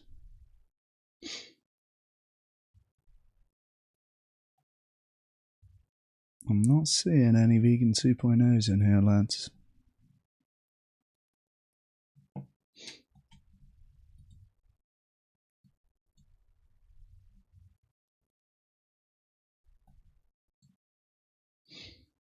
Yeah, there's always some space in the chat. Yeah, I mean, the trolls, I don't know. I used to have a much more tolerant attitude towards entertaining the trolls, but I think if they're making it a worse place for other people to be, that's a good reason to eat, ultimately. There's Dressing King, there's the king. The king was here. Maybe the older ones, they delete comments on this as well. This is recent. I think that one was a few weeks ago, that YouTube one. But you did mention, Poe, that they are deleting some comments.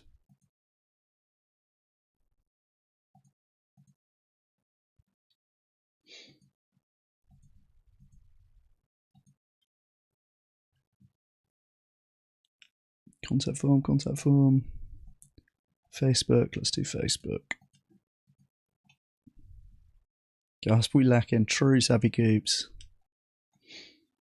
Let's get on it, lads.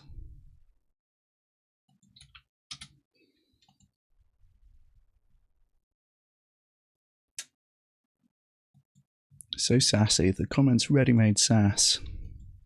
They're sassy coops over here.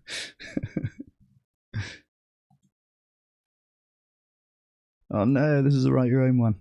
Gotta think now. I didn't come here to think.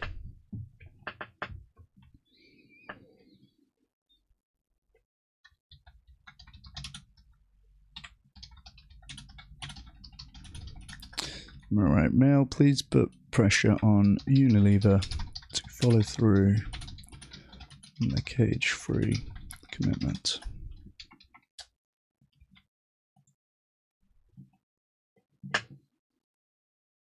Maybe YouTube hides something because you pays from AI. Maybe.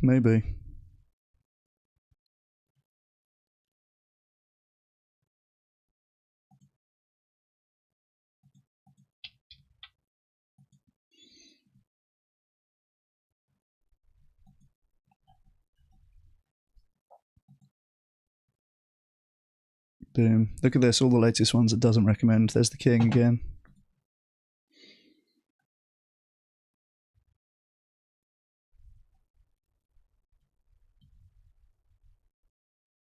I love looking how modest the numbers are. There's only 1, 2, 3, 4, 5, 6, 7 negative recommendations from this. Because this platform's very slick, it's easy to imagine that there's like a million other vegans doing this. But there really isn't. The impact of one person doing it is sometimes like 20% of the comments, sometimes more.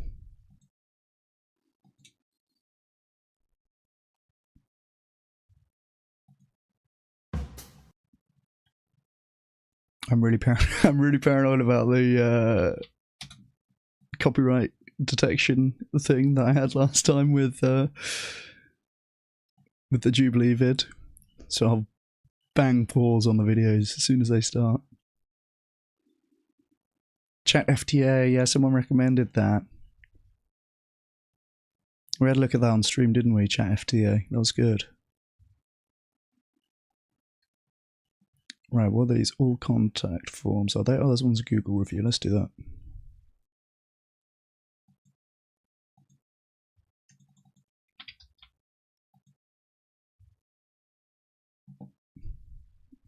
Huh.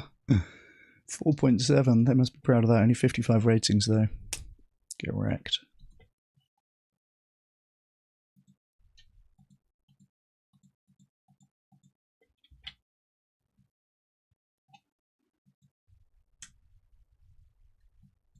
Yeah, and I'm picking up points on Google. Google Travel, I guess that is. Contact form, contact form, contact form. Alright, let's do it. There's only 4 of them. I'll put them on the next tab.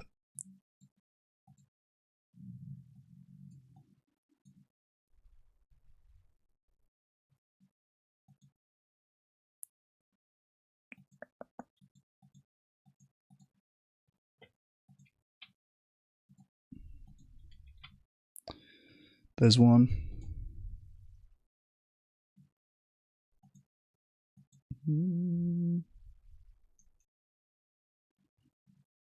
That it didn't seem to work.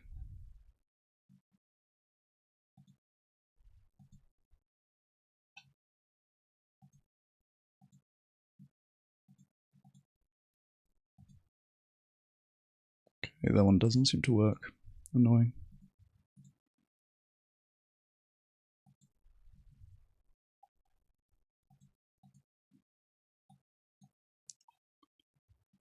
This looks like the same page, so may also not work, but we'll try it.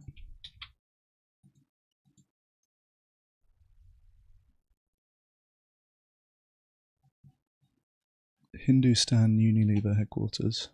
Alright, good, that one worked. Nice.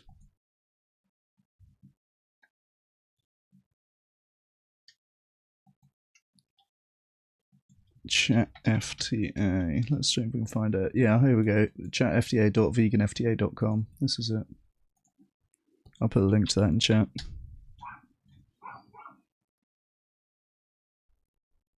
There's my doggo kicking off.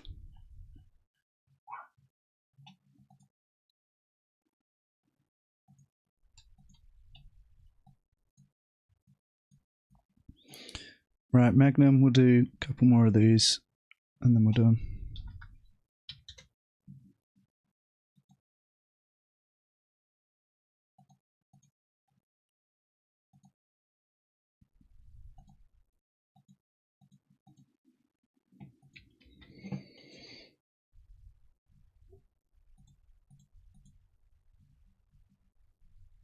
Boom.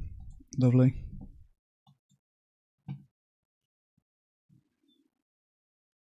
This is the one that didn't work, so we'll do this one.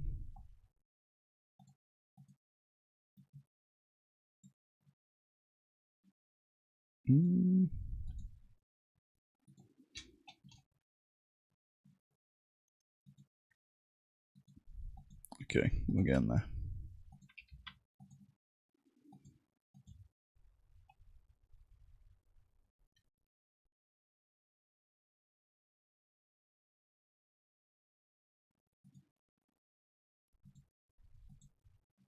Boom, done. Done with that. Annoying, I don't get to see the completed it, mate, thing here. Let me try this one more time. Oh, actually, this looks like a different... So maybe this will work. Maybe we will get to complete it. My god, it's tantalizing, isn't it?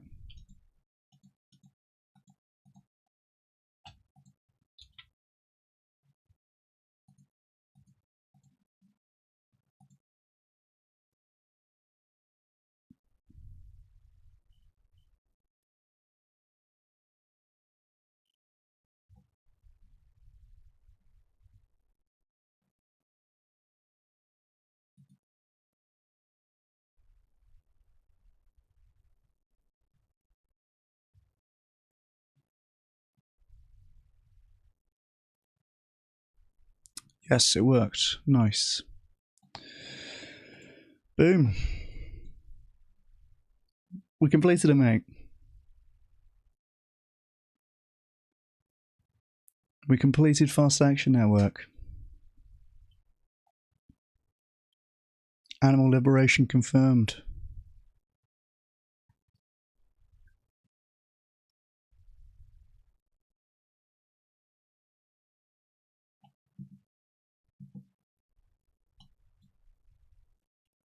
Yeah, this is a pretty good resource, this chat FTA. I might have to put this in my standard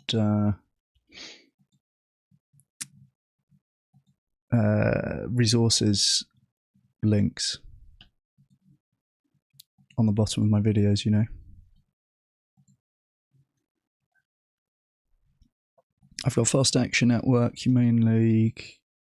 I've got Fast Action Network, Animal Charity Evaluators, Communities Against Factory Farms, 5 Minutes, 5 Vegans, which is the Twitter thing, and Chat FTA. I'll put that in there now. That's a good one. Meet every anti-vegan comment with a well-supported reply.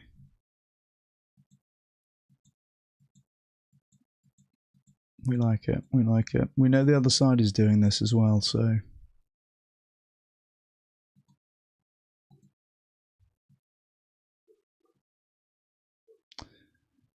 Looks like this is the article I was looking for yesterday, hey? About the new London Underground campaign for endfactoryfarming.com.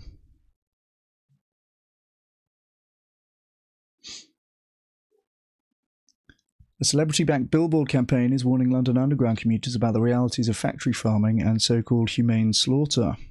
New billboards have appeared in more than 200 train stations and 2,200 tube carriages across London, UK.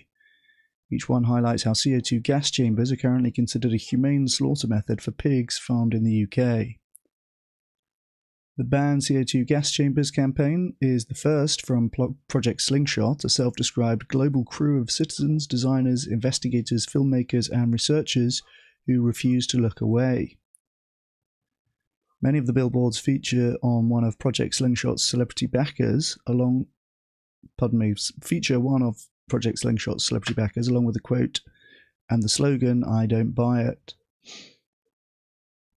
Public figures such as Dr. Amir Khan, Sir Mark Rylance, Rutger Bregman, Peter Singer, Paul, Mary and Stella McCartney, Jen Brister, Shabazz Ali, Matthew Pritchard and Diane Morgan have all backed the campaign.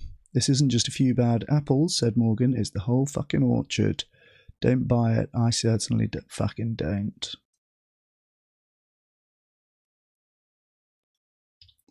Today is the most important day of my working life so far, Matthew Glover, the co-founder of Project Slingshot, wrote on LinkedIn yesterday morning. We're taking aim at the meat industry's most cynical piece of spin, the claim that gassing pigs in gas chambers qualifies as humane slaughter. 90% of pigs in England and Wales are killed this way, and most people don't know. The government's own advisors first recommended ending the practice in 2003 for reasons that become obvious the moment you see the undercover footage the industry has spent so much energy trying to bury. 23 years later, it's still the industry standard, Glover said. Wow, I didn't know that.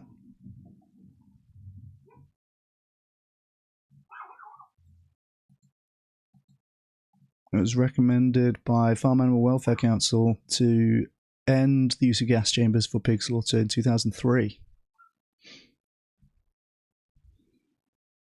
Oh, hey Jamie's in chat. Nice to see you.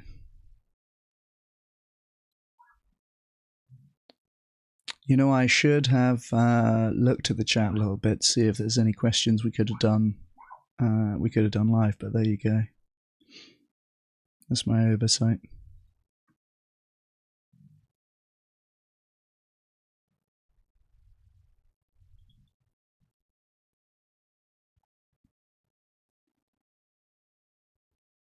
Glover added, what we're calling out is industrial scale gaslighting. The UK's proposed CO2 gas chambers ban. Look at these ads. This is good, isn't it? I think there's so much right about this. The centering of the animal. Firstly, the focus on pigs, which, as we have looked at in the past, are the most sympathetic of the farm animals. They are so close to dogs that it's an easy comparison to make for most people, right? If you're looking at chickens or even cows, especially fish, it's more difficult for the average person to empathize and to care about, basically. But the focus on pigs first, I think, is a really good decision. And then having the pig in the center here, not shying away from showing, as I was speaking about with David Rams, not shying away from showing the hard stuff that needs to be shown. But also this is kind of not in a traumatizing way, as D. Rams pointed out. It's not something that you immediately feel that you have to look away from, which is good. But it also invites you to reflect on what's going on.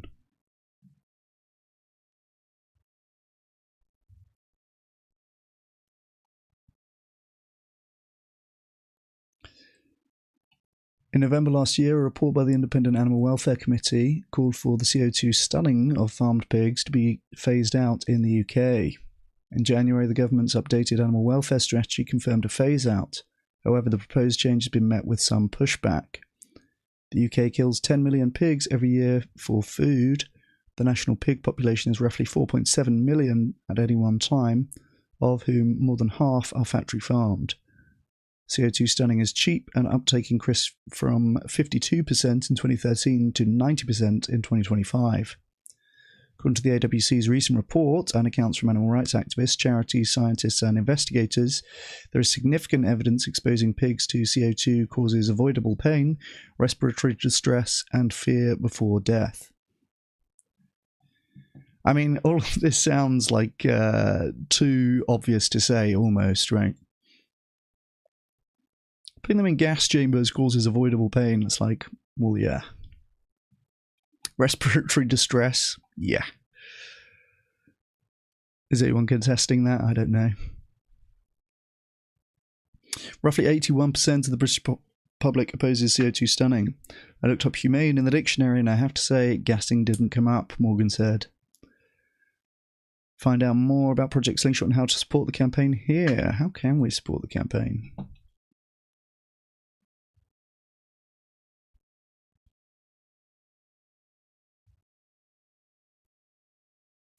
We did look at this website yesterday, but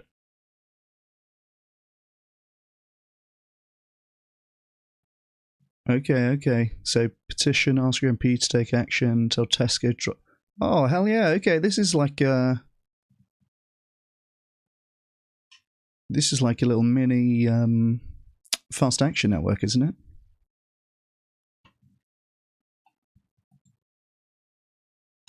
Let's do this. I did the petition yesterday. I don't think I did it on stream.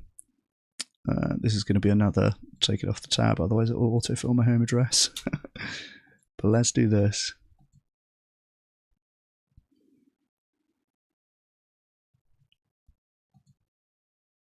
Claire Hazelgrave is my MP. She's very based. She's vegan, in fact.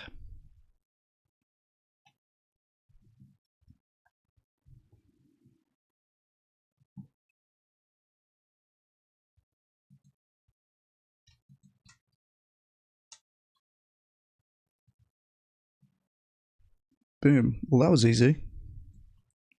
That literally autofills your form, contact details and everything. And then it's pretty much 3 clicks, I think there was.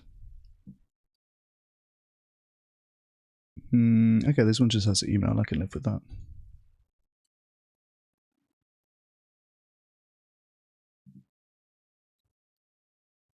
$729 people already emailed Tesco. So again, this is not like thousands and thousands of people doing it, guys. This is quite a modest... Oh, I'm clicking yes on all of these. Quite a modest number of people who have been involved so far. So you can be in the first 1,000 to be contacting your MP, petitioning DEFRA, contacting Tesco, contacting McDonald's, and then this is another petition to end factory farming by 2040.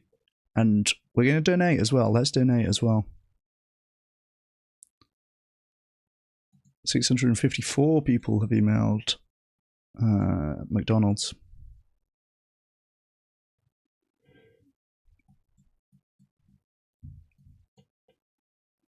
Let's do this one. Let's go my address. I'm going to take it off the stream. Well, this one has nearly 1,400 people who have signed the petition.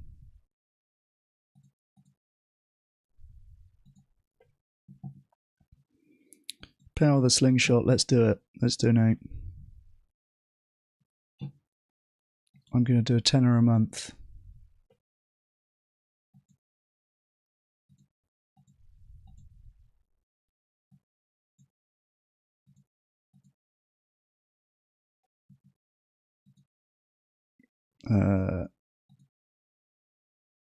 There we go.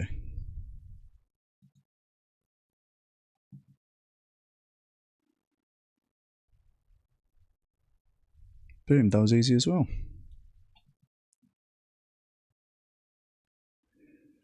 So this campaign is going for a limited time. I think that the pig campaign is a couple of months, and they have another couple of campaigns that will run this year.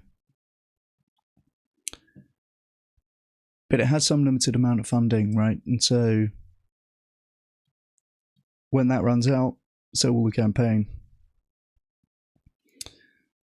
Obviously, they're not focusing their asks on getting more resources to be able to continue on the campaign.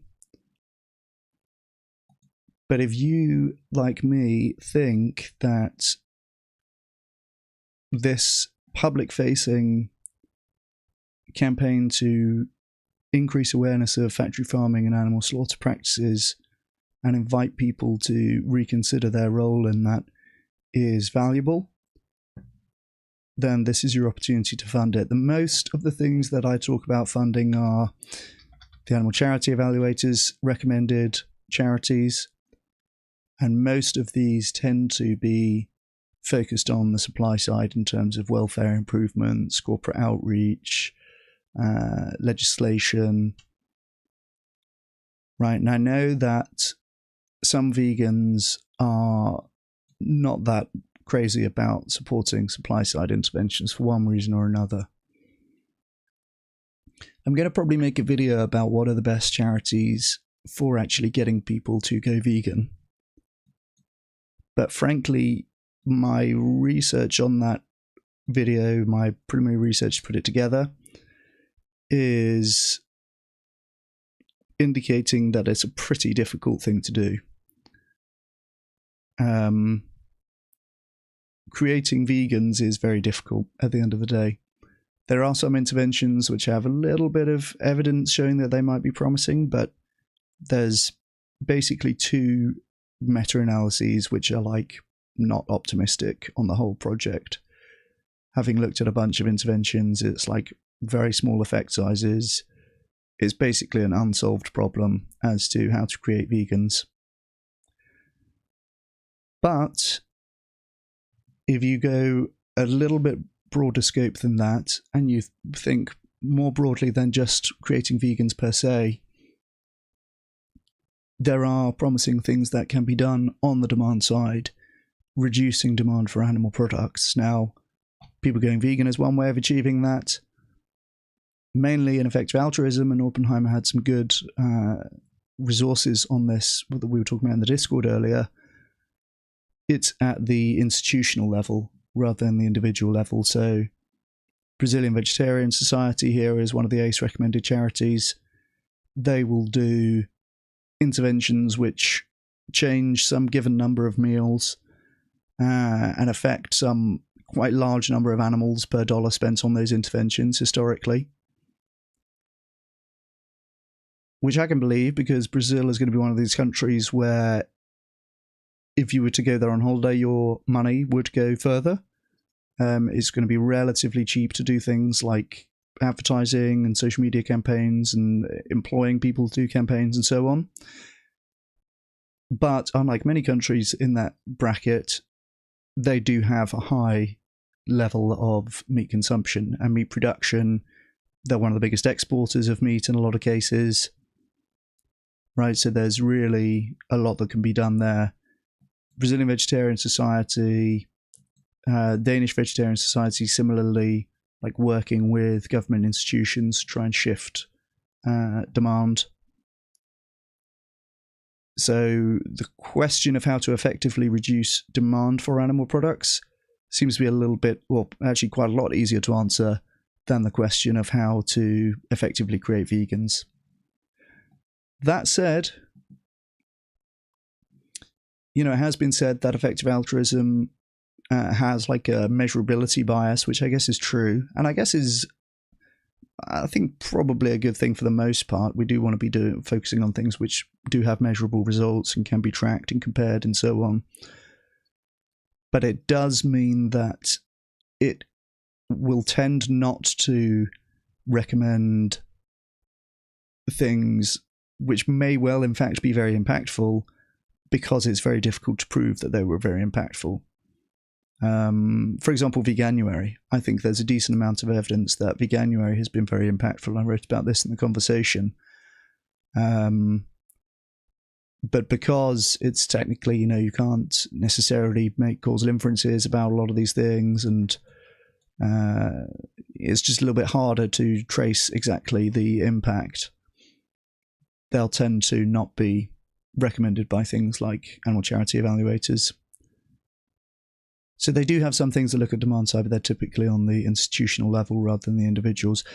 I think it is important to be having an engine, as Project Slingshot refers to itself, to drive forward that individual level change as well.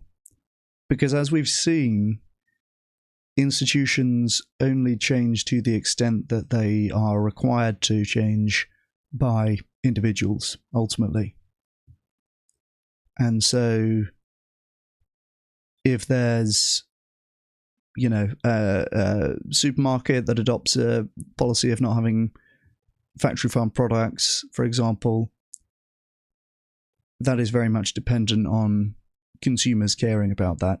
And if what consumers really care about on net is to have cheap animal products, well, then they're just going to go to the other supermarket that doesn't have that policy.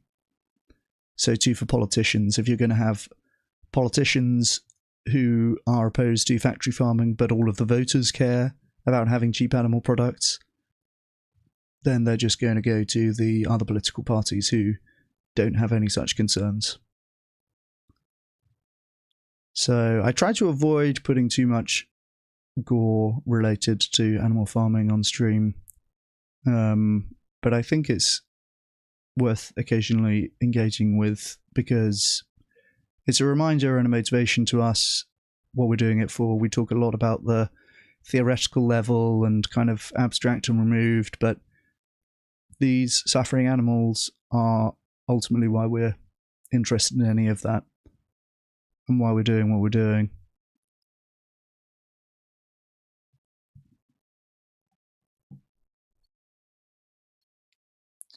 We won't look at this for too long though. I guess we did a couple of loops on that already.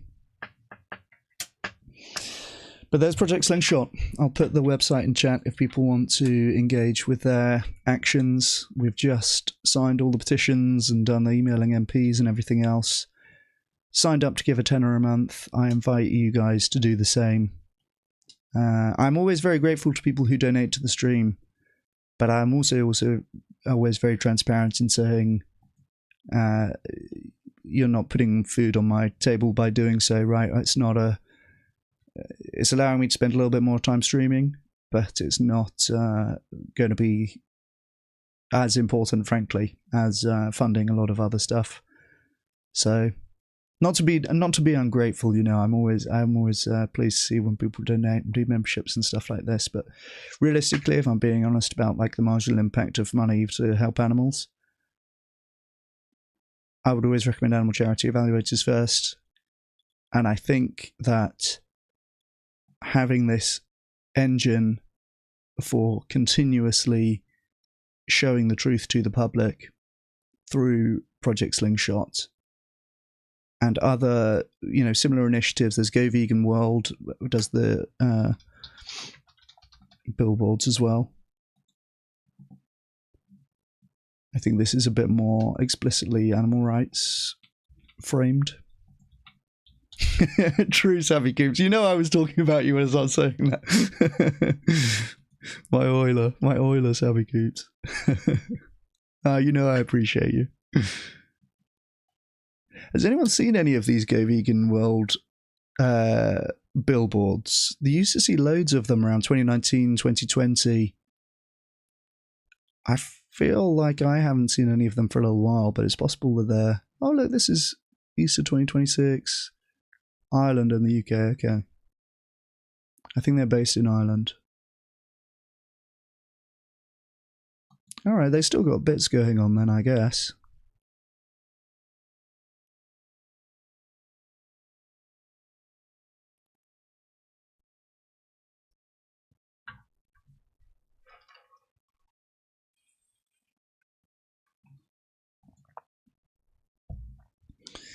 I think in general they're decent framing.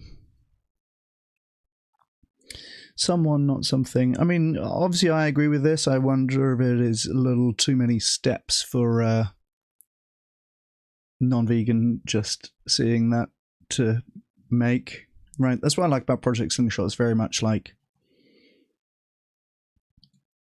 pigs in gas chambers. There's not really another way of interpreting that. There's no ambiguity. It's very much like, here's what it is, you know. This one requires a little bit of thinking. Someone, not something. I don't hate it. I don't hate it.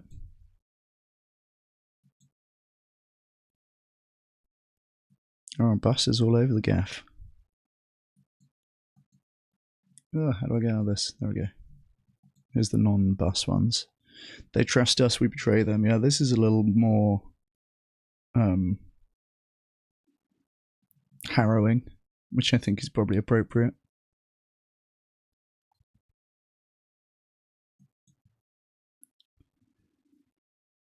Dairy takes babies from the mothers. This is a good one.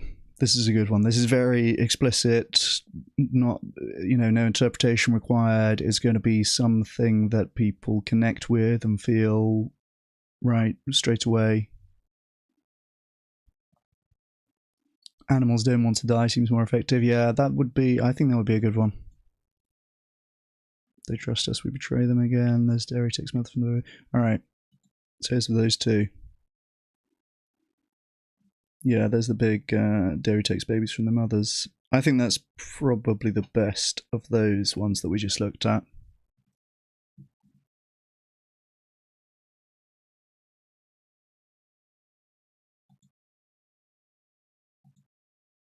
Nothing good happens in slaughterhouses.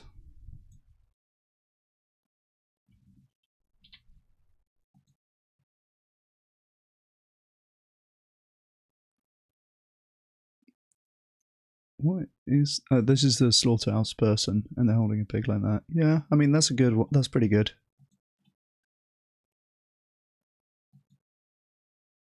Season of goodwill for us, but not for them. Oof. Ugh, okay, that's a lovely, grim one.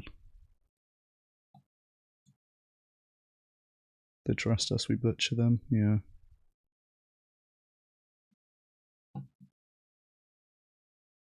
I feel like the imagery on some of them could be harder hitting, but some of them go maybe too hard. I don't know. They're pretty good. They're pretty good overall. Oh look, that's a horrible one. That is very compelling, isn't it?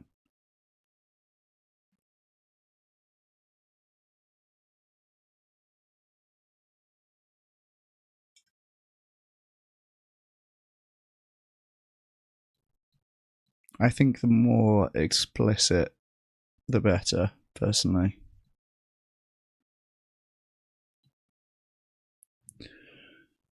But yeah, if I had to bet, I would say that this is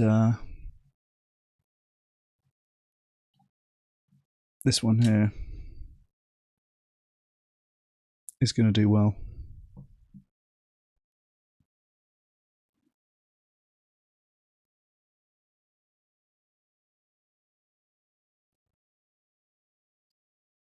I think it's generally good to get more people to focus on what animals have in common with us. Yeah.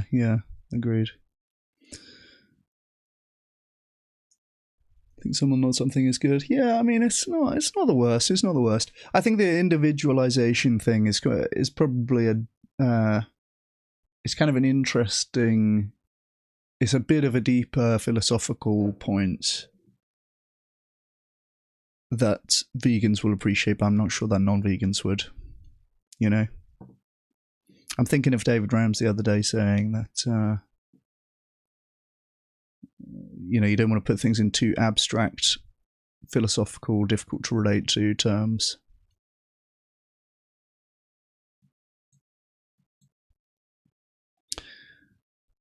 I would have probably put more...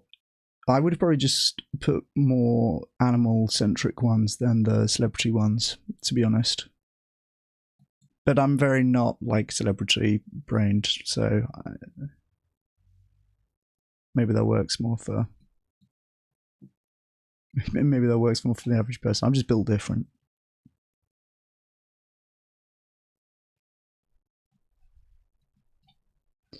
But yeah, I think this campaign's really good overall. I think this is going to be powerful. And an engine for change. I like it. It's also a bit of a proof of concept. They're doing this on a large scale in London in a way that there's going to be some ways of measuring whether this changed people's choices, people's attitudes, and so on. People's consumption. And if there's evidence to suggest that it did, they'll be able to hopefully get more funding to replicate this elsewhere and to learn from it and, you know, improve the parts that went well. I think it's easy to imagine that there's a lot of these kind of campaigns going on, or that, like, oh, you know, I've heard people say, oh, we've always been talking about the animal cruelty and it hasn't really got us anywhere. Like, there just isn't that much of this. You can go and walk through your life and without ever being confronted with the reality of factory farms or slaughterhouses. There just isn't that much of this in general, and so I think that having quite a large scale campaign at 200 tube stations and over 2,000 ads in tube trains that runs for several months, I think is a big difference from not having that, basically, right? And I don't know how much, because even on the Go Vegan World, right, they're talking about the Christmas campaign, the Easter campaign. I'm not entirely sure, but it's kind of implied that this is probably, these are quite temporary or short-term. Oh, that's a good one on the underground.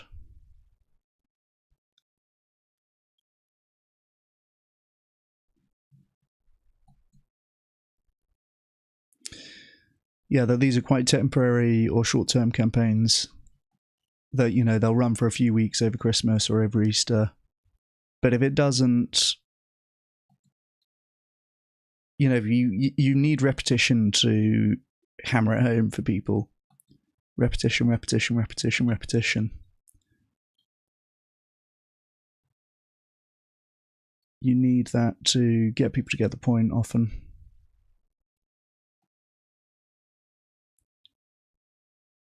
And I think that this means it's probably a good time to be talking to your friends and family in London about factory farming and about their animal product consumption. Because unlike normal times, they are now primed to be thinking about it. They're prompted to, you know, they already have the gas chamber awareness going on if they're, you know, riding the tube around London. So they're more primed to be sympathetic to your appeals than they would be in normal times. And they know, I'm going to go get that tube again tomorrow. I'm going to see that ad again every day this week, right? So if you do know people in London, I think now is a very good time to be prompting them to think about this, because then they'll be getting it from multiple angles as well, right? They'll have multiple touch points, as you would say, in sales.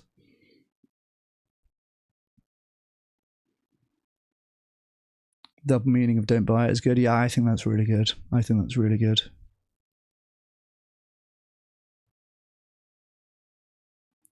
I don't think advocacy should be too technical, and I also think we should try and get people to relate to animals as individuals. Also, I think name and trait's not good enough for either of those. Yeah. Or it's not good for either of those.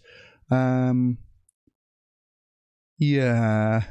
I find name and trait very compelling, but I think I can't infer too much about what my how my brain is processing these things.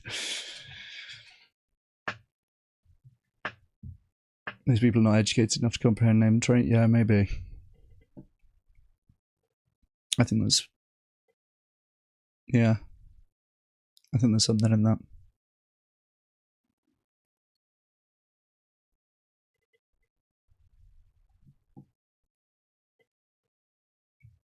Yeah, they don't understand. It usually ends up in circular nonsense. Yeah.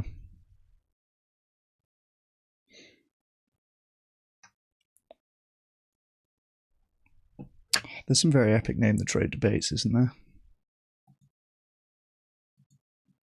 I don't have time to start one now, but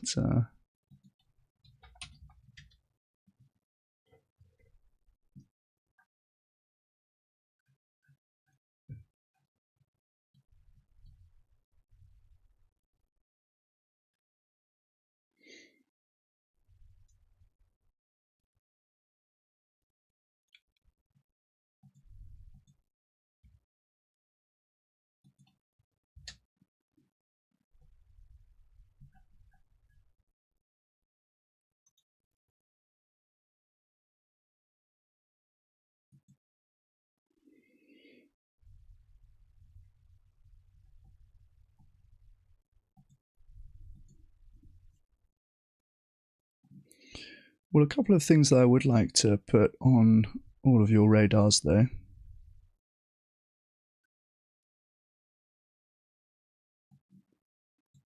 One is the Animal Advocacy Careers Job Board. I don't know how many people who are in my chat or who watch my channel work professionally in the animal movement or would like to. But there are some good roles going here at all sorts of different levels. From quite senior, I think that the Humane League is still hiring for a UK managing director. So that's the top dog for the Humane League UK.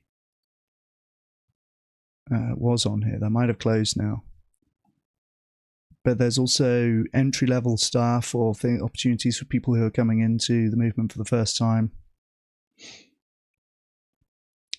And a range of locations as well. Some of these are in America, some of them are in the UK. We've got one in Italy here. Animal Justice Project. We like Animal Justice Project. Synergia, their animal charity evaluators recommended. GFI, ACE recommended. Animal Equality as well. Humane League. New Roots Institute, they were formerly recommended by ACE also. So these are all pretty good organisations to work for. I'm going to pop this link in chat. animaladvocacycareers.org/job board. Vice President of Operations for the Humane League. Who fancies that, hey?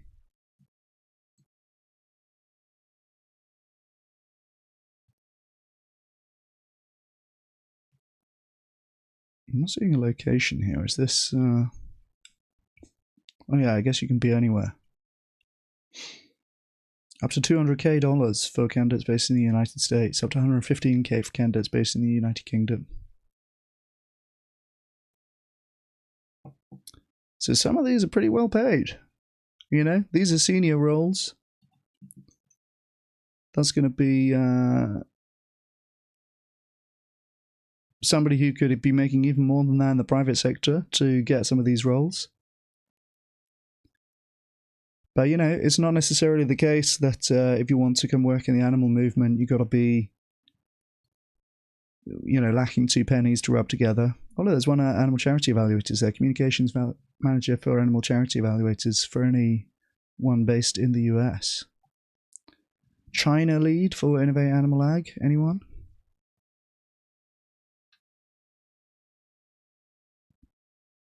Director of Development, We Animals, sorry, Canada.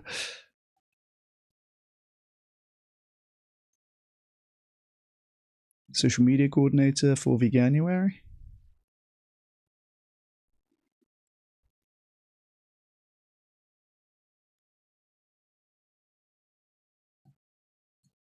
Let's see. You should go for a vegan STEM. Depends if I'm better off just earning more in the industry I'm in and donating. Oh yeah, that's right, you're a baller, isn't that right, Roy? Fair. But that probably means you're also very competent, so you would bring a lot to these organisations as well. Could you imagine me as communications officer telling everyone to fuck off? Yeah, I mean, maybe there's a better fit tone. But look, there's fucking loads of these. Look, are all these open?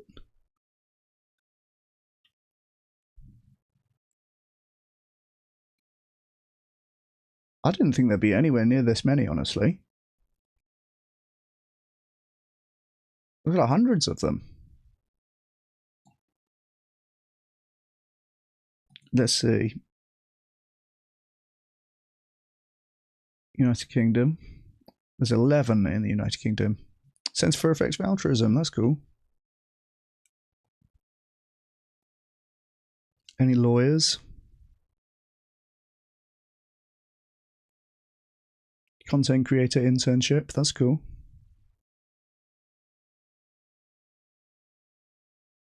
For a first or second year student who's obsessed with social media storytelling and creativity.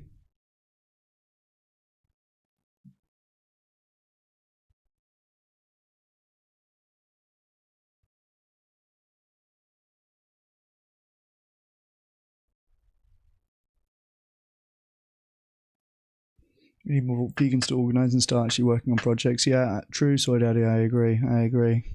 I think honestly there are probably people in chat who would be really, really good fits for some of these roles. Solicitor advocates for animals.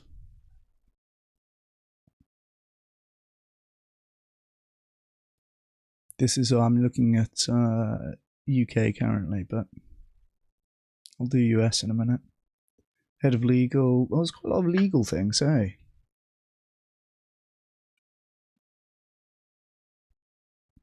Campaigner for Viva, that's here in Bristol.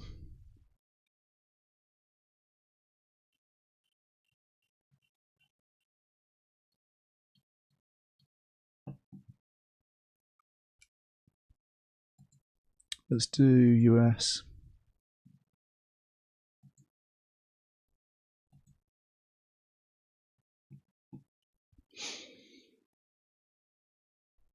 Tilt Collective, we've done some work with them. Animal Equality, we've done some work with them. Head of the EA Infrastructure Fund, hello. Love Veg Program Manager for Animal Equality. Anyone? Lead AI Engineer for Innovate Animal Ag.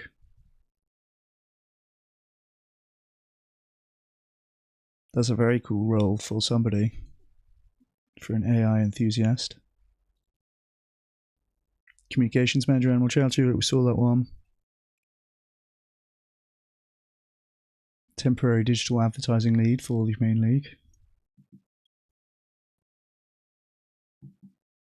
Chief of Staff, New Roots Institute, that one sounds important.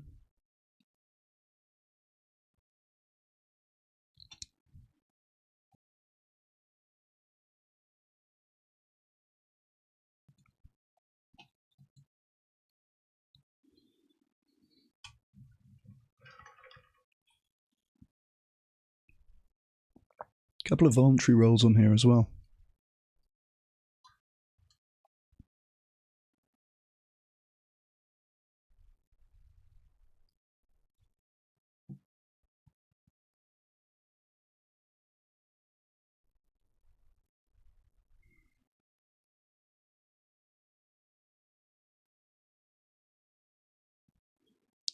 Yeah, Alex O'Connor seems like a potential vegan 2.0. I actually made a video about him a little while ago, but I don't know if he does anything. I don't know if he does anything. He occasionally talks about animal things, I guess, still on his channel, which is good and I appreciate. He obviously reaches a lot of people, a lot more than the average person can. But I don't know if he's particularly directing people to do anything useful. Like, if his main engagement with it is to say, oh, I don't think that individuals being vegan really helps much, that's probably kind of counterproductive, right?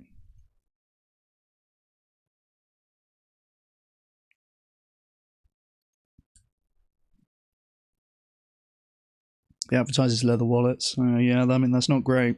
That's not great, is it? There's so much that he could do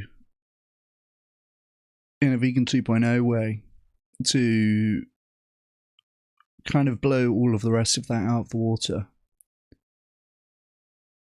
But I don't think he does. I'm not sure if he does any of it. I've heard him talking about giving to Shrimp Welfare Project, which is Animal Charity Evaluators Charity. But I don't know if he does. I don't think he thought about giving to them, basically.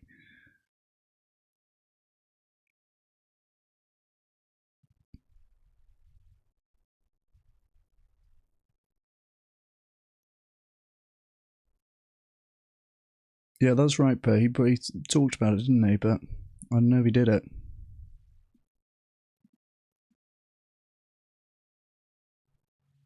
If he did it, he'd probably say, yeah, that's very true. That's very true.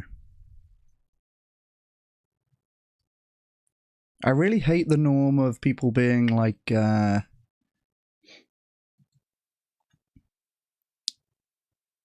shouldn't talk about your charitable donations, or is somehow kind of uncouth, or it's like egotistical or something like that to talk about charitable donations. Like, that's so one unhelpful norm. I would think you want to talk about it as much as possible, particularly if you're a public person and you think that there can be things beyond personally observing veganism that are going to help animals. Like, yeah, I agree, but then do those things, right?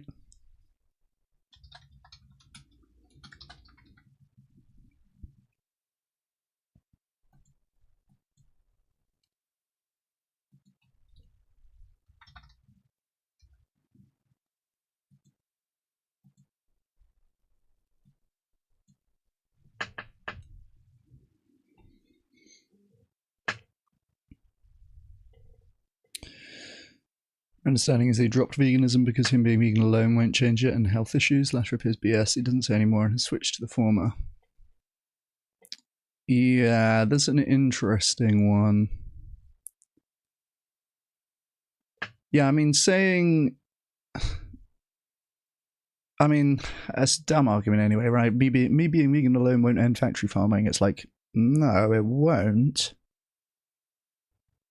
But it will reduce it, and it will mean that you're not culpable for that portion of it. Like,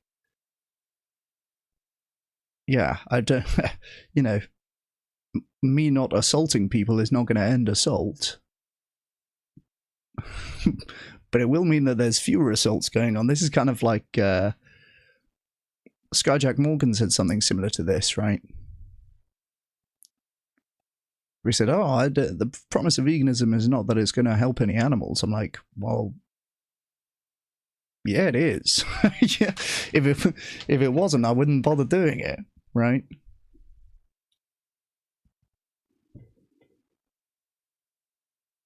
And then health issue. I mean, yeah, it's so difficult to talk to people about this, isn't it? Because realistically, you don't know what has caused any particular change in your health. If you make changes and observe some subsequent change in your health, you've no way of knowing if there wouldn't be another way of achieving that, or if, like with the carnivore people, they say, it's, cleared up my IBS or whatever. And that is very apparent and immediate. Now, you don't know if there would have been another way of achieving that. And the thing that is not very apparent and immediate is you're probably taking years off your life here, because you're going to speed up having a heart attack, basically, right?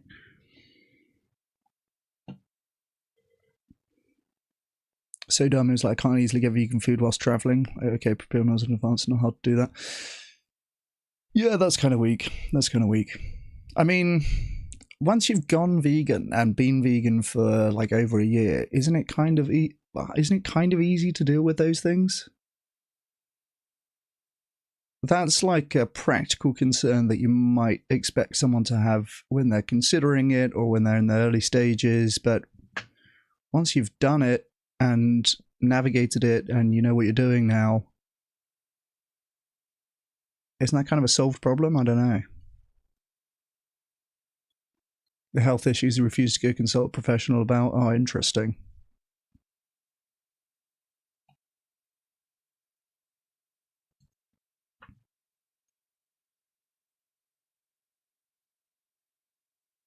At least whenever he mentions veganism, most of the comments are strongly against him or debunking him. Guess he turns so many thoughtful people vegan, so that's cool. Oh, that's good. That's good. He's become a victim of his own vegan audience, hey? I love when you see vegans in the audiences of like thoughtful creators, thoughtful non-vegan creators, and then you see some people inviting them to think about veganism, and in most cases content creators are like, no, I'm not going to think about that. But it's nice that people try.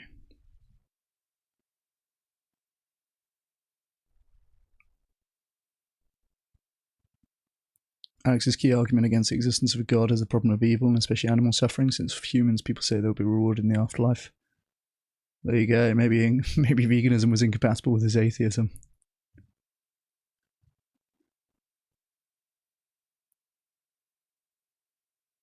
Came in blazing and even fell out with Matt Dillahunty. Oh man, he was so good when he spoke to Matt Dillahunty. That was like peak vegan AOC, wasn't it? I think he wanted someone to convince him out of it, but didn't, so he convinced himself out in the end. Yeah. Yeah, nice to see you, Oppenheimer. Thanks for coming by. I appreciate you. Simmed for pizza. Did he really? That's disappointing.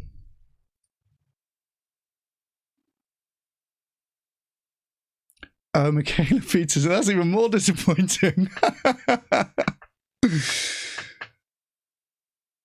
The actor is who stopped being vegans because it's Michaela Peterson. Oh man. Damn, that was ringing a bell vaguely now. I definitely haven't seen that conversation. I might have seen a clip from it or just known that it existed.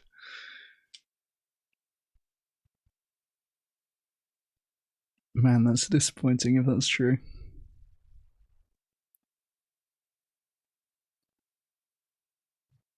Are you going to get stuck? Just pack some peanut butter sandwiches. Yeah, this is good advice. This is good advice.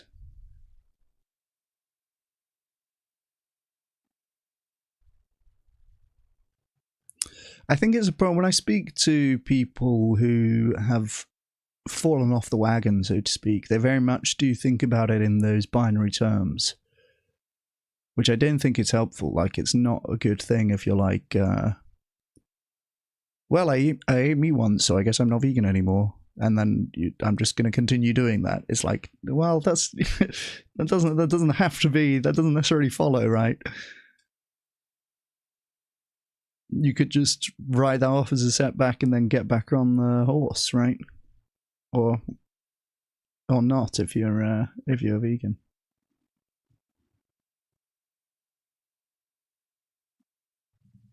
Yeah, I don't think that's super helpful. I mean, I think it is good to have that. It's like streaks on... I see many people have this problem with the streaks on Duolingo, right? Like when you have the streak, it's very motivating to be like, I don't want to lose my streak, so I'm going to keep on doing my Duolingo.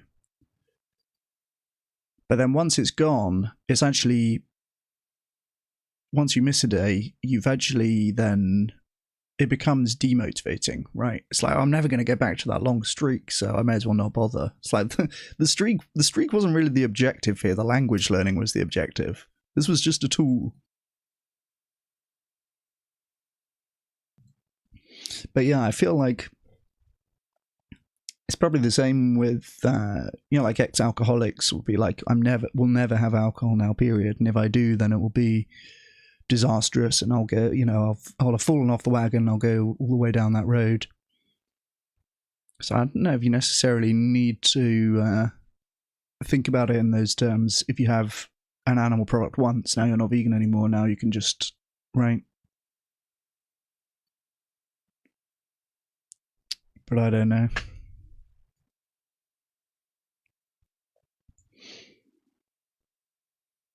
He was trying too hard to appear as a reasonable vegan, so he didn't properly challenge her. Well, there you go.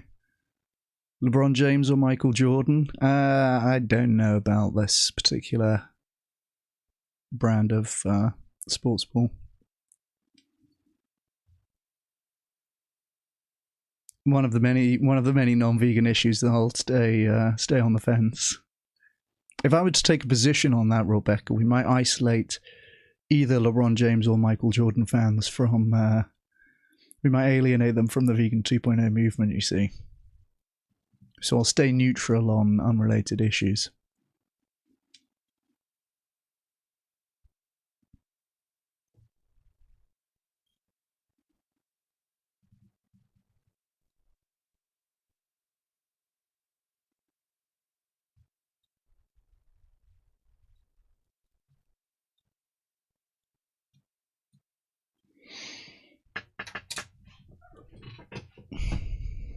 Right. I think I'll wrap it up, lads, and leave it there.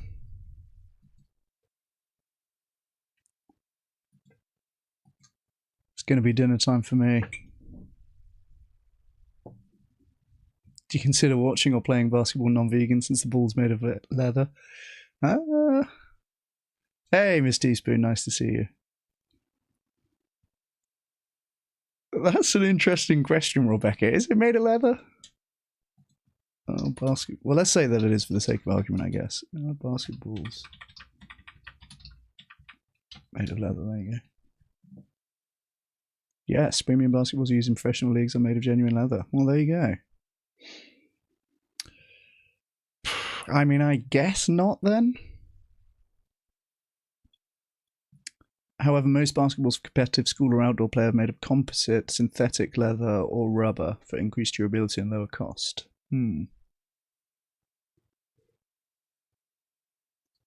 So probably in most cases, yes. You can play basketball, but you can't play in the NBA. If you play in the NBA, it's non-vegan. How about that? Same footballs and baseballs. Yeah, I never really thought about it, honestly.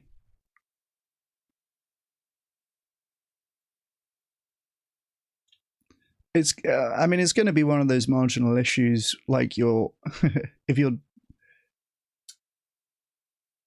playing football, you're one of 22 people using this ball, right? So you've got a sliver of the responsibility for that amount of leather. Technically, no. But I think there are more productive things to focus on. If you play football and give to animal charity evaluators, then it's all right.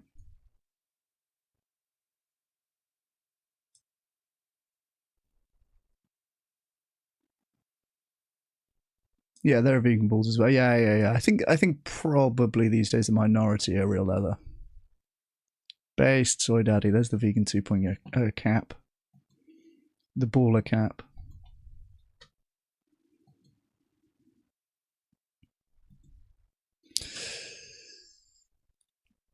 Right. I'll leave it there. Thank you so much for joining, guys. I really appreciate you being part of this stream and part of the conversation. Loved the conversation with Jamie Woodhouse. I look forward to uploading that one. And I encourage you to go support Project Slingshot and take those actions if you didn't already do that. And also to check out the Animal Advocacy Careers jobs board, because it would be very cool if people came into the movement from having watched this stream and were inspired to apply to jobs. That'd be very cool indeed. So thank you so much, guys. I appreciate you all. And I will see you all next stream. Cheers.